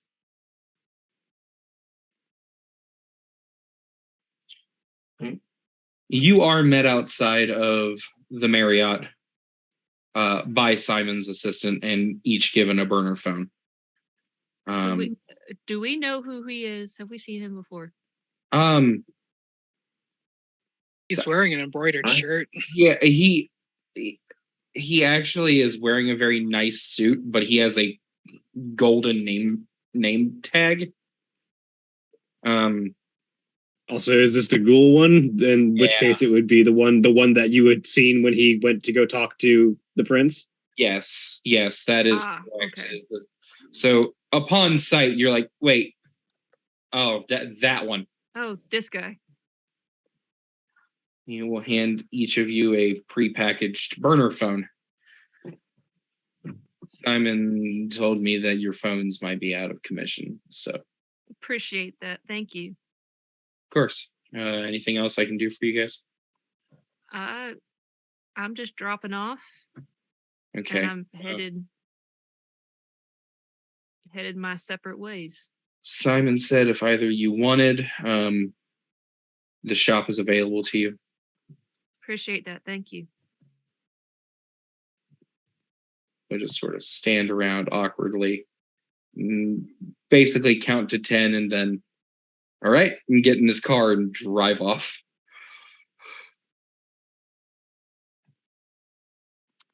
Okay. It's a Mercy's I was gonna go up to the hotel room so I can open up the phone and do all the initial setup nonsense and plug some numbers. Get her so that the two of us can swap numbers with each other. Shortly after the assistant leaves, they would probably both be looped in like the two burner phones that they were given by the assistant. would both go off with a group text. I love it. Because Simon does not give fake instructions. So it'd be something down to like, here's the entire coteries numbers. Already programmed in. All right. So I'm gonna turn to Rahab and go, are you good here? Yeah. Given what good is currently, yes. Fair enough. We will keep you posted. Make sure she's all right. I'll make sure she's okay. Make sure nobody actually opens that portal. I know that you guys wouldn't intentionally. We are going to do our very damnedest not to open the portal to the underworld, but thank you. I would assume everybody knows not to poke it. I think that's a fair assumption. Smash cut to Simon just poking it repeatedly. A smash cut to Simon's head getting bashed in.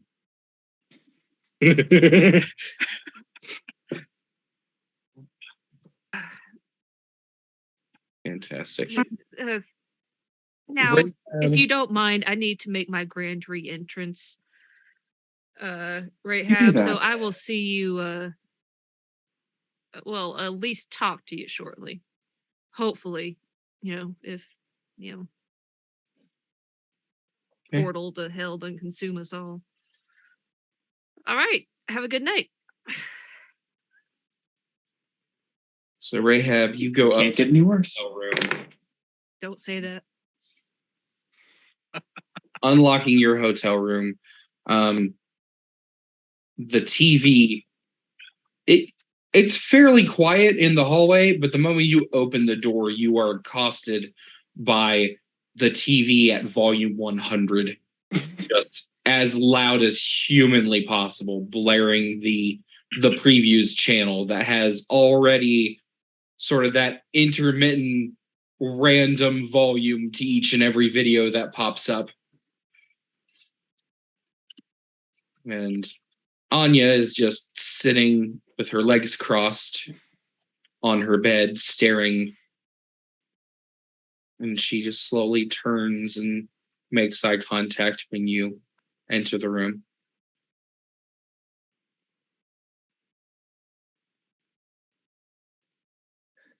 I close the door.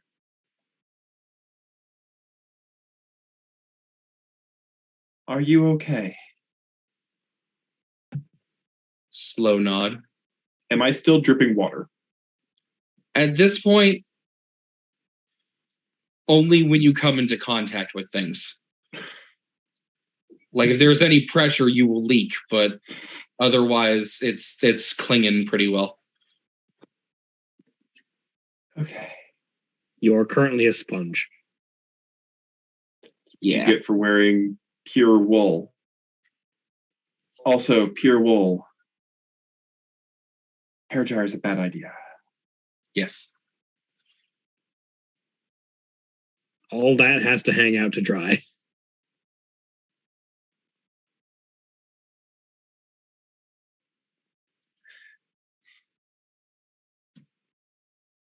She will turn down the volume to a respectable 25.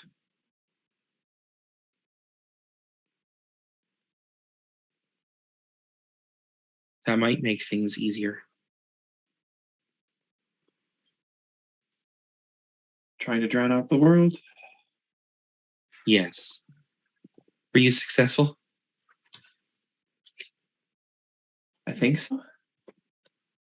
I fell in the lake. I can see that.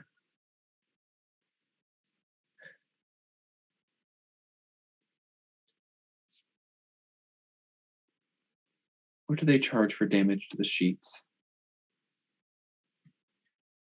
I can't imagine much.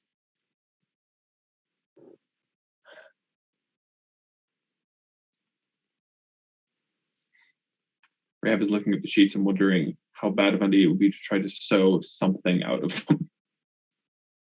Well, considering you don't currently have a sewing machine. I have a small sewing pouch.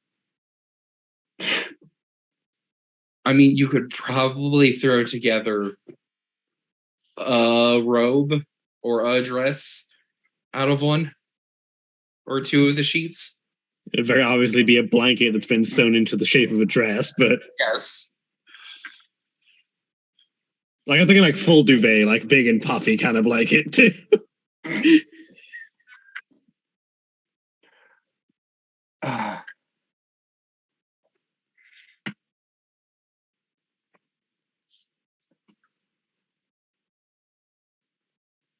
Are you all right?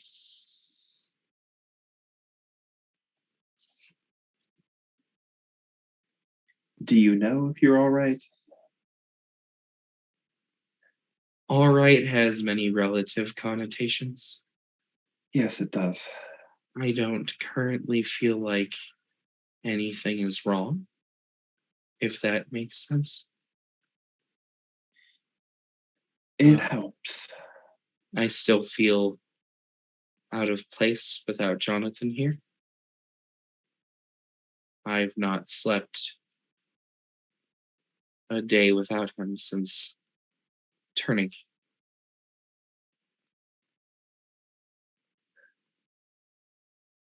That's going to make things awkward. What do you mean? We shared a coffin.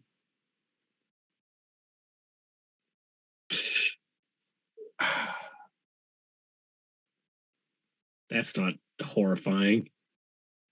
You know, Fuck, Ray you had been say? thinking of the whole way back, but well,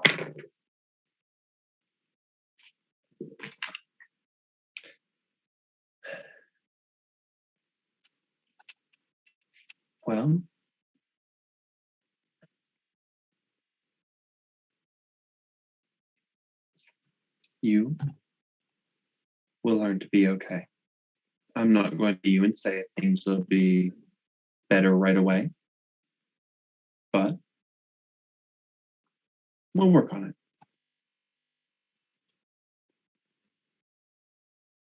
He's dead, isn't he? I don't know, but I am not familiar enough with justice in Elysium to give you a definitive answer, but it is a possibility, a strong possibility. So he might be okay.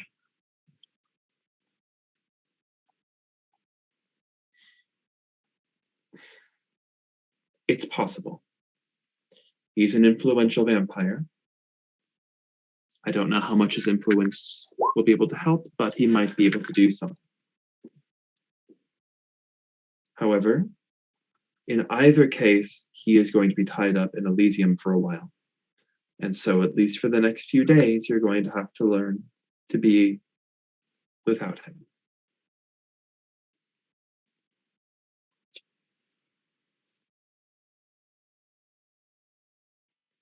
No hand holding, no shackles.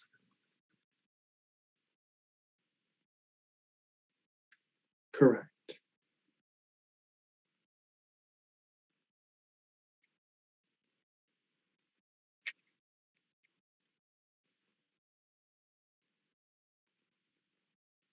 I think I will be okay.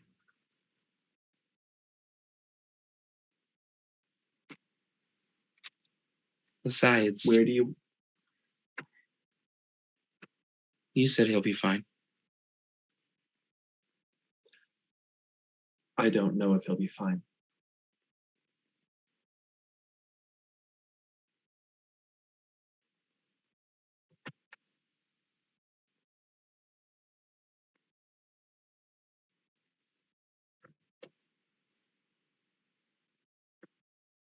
I don't have the answer. Go on. I don't have the answer.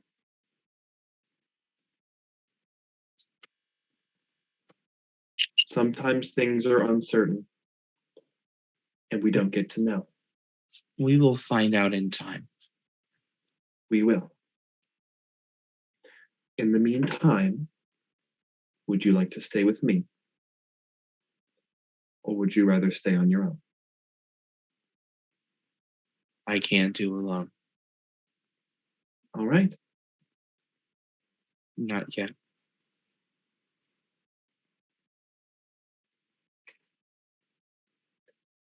All right. Then you? Would you prefer to stay in this room, I say, pointing at the motel room, or would you rather stay at my home?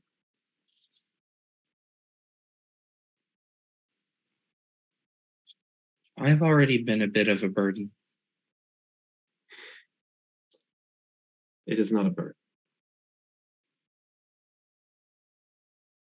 I'm a nurse. I'm trained to try to help people. It's what I do. You need help.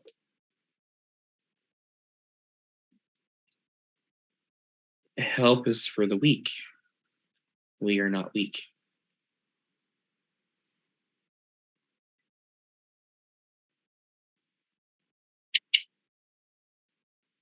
Everyone needs help. Didn't Jonathan say that he was helping that girl with her grandfather? I guess that's true. And clearly her grandfather needed help, and he is a very powerful creature.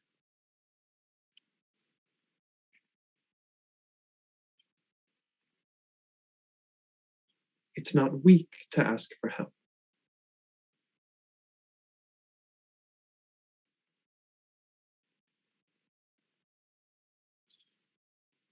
I think I'm ready to lie down now. All right. What time of night is it? It's only like 3 a.m. at this point. So do like you want to sleep? Do you want to sleep here tonight then?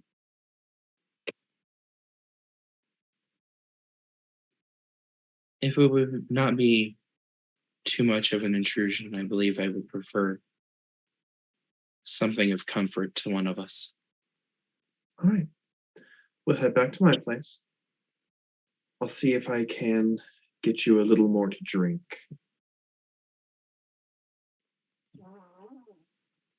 All right. I will lead her and we'll head back, take the scooter up to my place. Once I get her settled in, I'm going to see if I can convince somebody to be a blood donor. Okay. Are you just asking someone off the side of the street? How are you doing that? Hold on. Room service. Hold on, where are the numbers for this?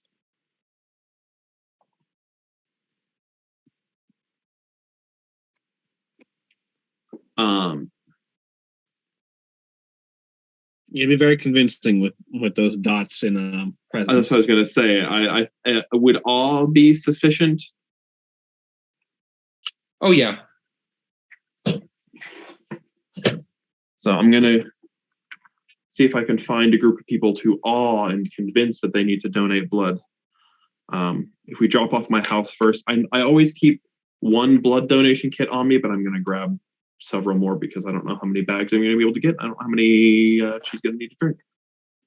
But I don't want her drinking from a vein. That sounds like a terrible idea right now. I mean, Rahab doesn't ever want people drinking from the vein, but this is especially risky. All I can imagine Is charisma and performance diff 7. Okay, go ahead and roll it for me, please.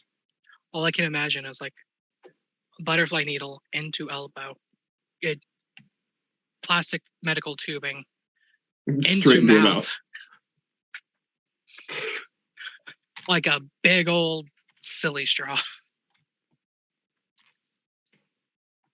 1, 2, 3, 4 successes, which means I affect 20 people. Okay. Got a whole blood drive. Yeah. Yeah, impromptu blood drive. At 3 a.m. in the middle of town, Because why not? the not at all sketchy blood drive goes down. You are able to, you get 20 people who are well enraptured by the idea of helping you. You get 12 people who are fully willing to donate, or Awesome. who through your like the quick and dirty physical exam, you're like, yeah, your blood pressure's way too high. There's no way I'm letting you donate. Or thank you for your thank you for volunteering, but guy vomits. No. No, thank you. You smell like drugs. There's at least one person who's like, you've already been fed on tonight. Let's not. Yes. The one on drugs is it's like you can't say they're on drugs. It's like, no, you don't meet the weight requirement though. So you are left with 12 usable bags of blood. Awesome. You and Anya can. I will take the blood. I do keep a stash of cookies and Capri Suns to give each of them afterwards. Okay. Just the saddlebag of the scooter. You open it up and then, like, legitimately, that is what is in the saddlebag of my scooter. Like the many bags of pretzels and Capri Sun pouches. Well, it's Nutter Butters and Oreos. You know, if people didn't know better, it would look like you were trying to kidnap kids all the time. I got Capri Sun and cookies. Come on, get in my sidecar. I got the good Capri stuff. Suns, cookies, and medical grade IVs. Oh. That I was just running impromptu blood drive. This is now no longer a Vampire the Masquerade AP. It is a true crime documentary. They get pulled over cops. No, there's a perfectly good explanation. I'm just a vampire. The real answer there is you can't search my side bags without a warrant. This is the world of darkness. They don't give a shit. Well, on top of that, This They're is also New warned Orleans. trying to They do it to a don't give a shit. vampire. well, I was going to say it's New Orleans. If you say I am a vampire, you may be protected by some bullshit law. I'm willing to bet. Also, if you say I'm a vampire, half the people in New Orleans just be like, mood. Bet. And you will be protected until the camera finds out that you use that as an excuse with the cops. Yeah, at which case you're left for the sun. But Yeah, then you've got your own problems. But that is a tomorrow problem, not a today problem. The terrible thought that just came to mind is like how common it is for like werewolves to infiltrate police units. oh yeah, So it's like, it's fine, I'm a vampire. Cry no form. All right. You were a vampire. so you and Do that. retire for the evening. How much blood does she go through before she is sated? She So goes. I've given her one bag. She goes through 3 packs.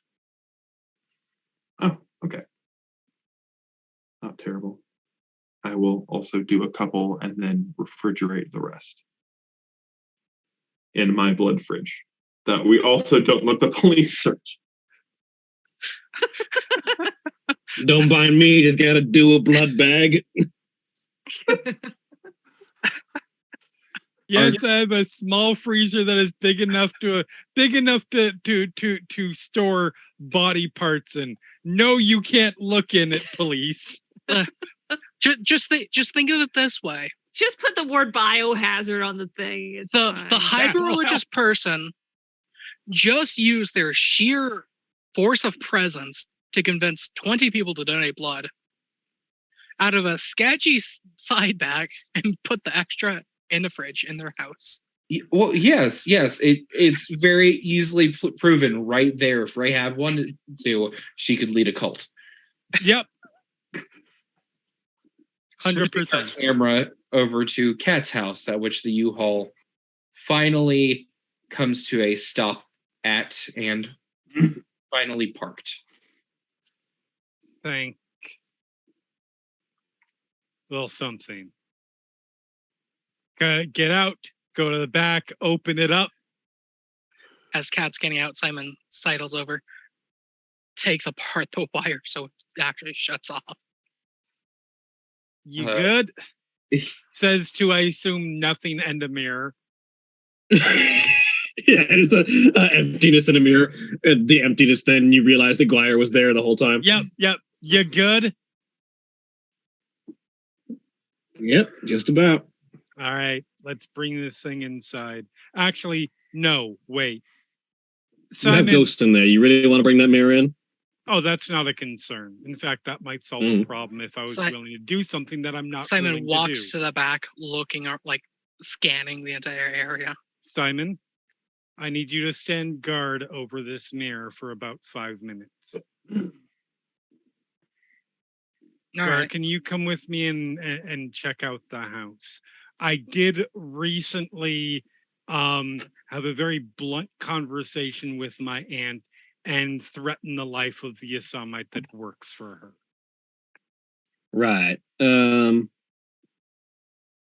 Let me take a look then. And she will... Wonderful. I'll come with. I mean, if you want to stay outside, I can check for any kind of recording devices while I'm hidden. It would... If Elena wants to do something there, recording devices is not what I'm concerned about. All right. Your people and my people can do things far worse than recording. Fair enough. And covering tracks might be something that Elena is interested in doing. So just to be safe. By the way, there is as we're walking to the house, by the way, there is an angry ghost inside who is not happy about the other ghosts that here. So you may see some some elements of poltergeistism. All Fair of enough. To punctuate your point, as you walk in and flip on the light, all of the bulbs in your overhead lighting in your back foyer just go out immediately and shatter. Bitch! Like that. And there's silence. Do not forget, you are dumb enough to give me your name. Now is not the time to fuck with me.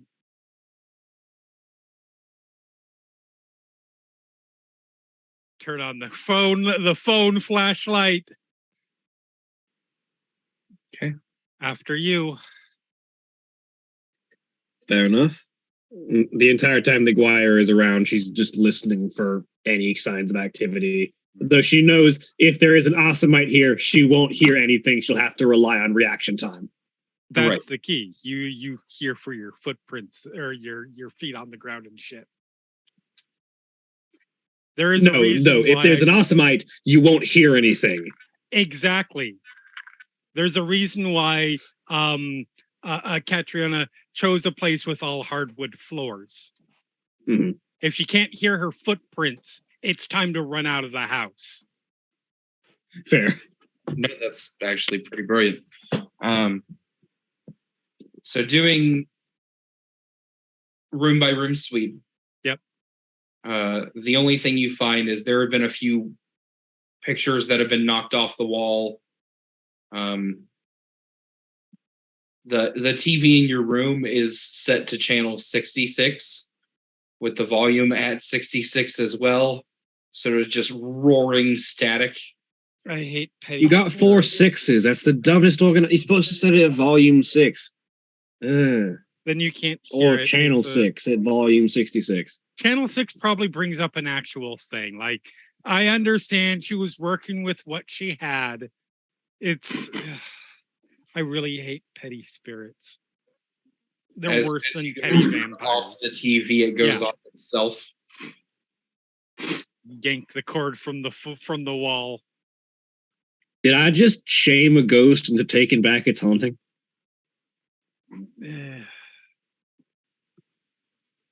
Possibly. Also, I did just kind of imply that I might grab her essence and throw her into into oblivion if she tries this shit again.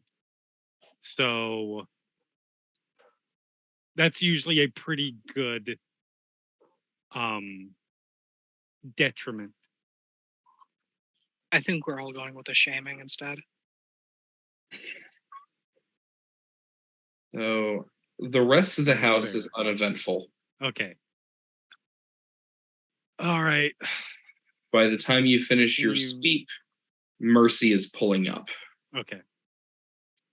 If you can bring the mirror in, take it upstairs, you know where the room is. I Right, need right. to go. I need to go see if my dear, I believe it was Amanda. Is that right? Robin. I need to see if dear Robin actually destroyed my lights or if I just need to flip the breakers. And I'm going downstairs to check the breakers. Okay. The breaker has flipped. Okay. So it was just I flip it back. And you're like, okay, off, on, it flips again. Yep. Off, on. Robin, one problem at a time. And the lights stay on. Thank you.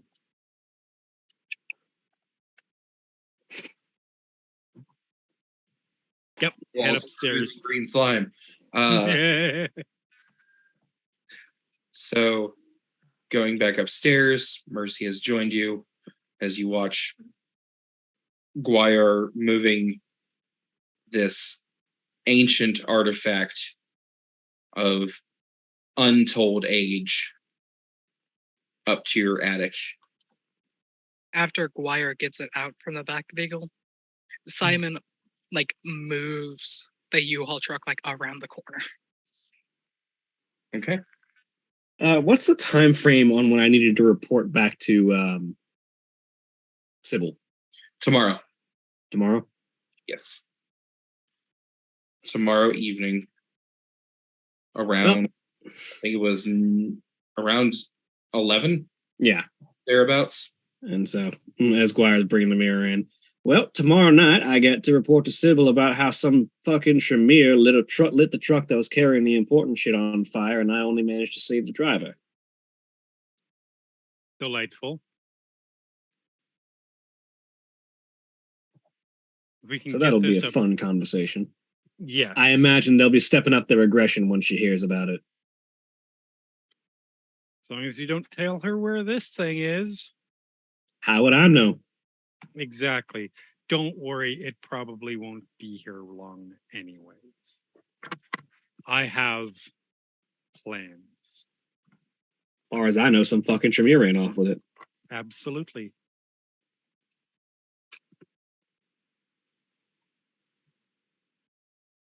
Up, tilt it this way, move with your back. Anytime you're trying to move any kind of large thing upstairs. Pivot. Yep. While making no motion to help yourself. Look, there are only so many people that can help move a thing. Look, we're making this way too complicated. We unscrew the legs, take off the cushion, and remove the sleeper bed. It'll all go much smoother. In my mind, Guire just took the chains that it was hooked to and just lashed them over her shoulders like a backpack, so she's just carrying it on her back. Oh, Yep. like the appliance mover things. Yeah. Okay. Yeah. I mean, you managed to get it up there in time. And you get it set down, move the chains away, and Guire, your phone goes off. Who's the number? Alexander Ward. She'll answer it. It's just a text message, Okay, yeah. but it says, I found our in. Lay it on me. Sure, send back. And that is where we will end for the evening. Yep. Say goodbye, everyone. Bye. Bye.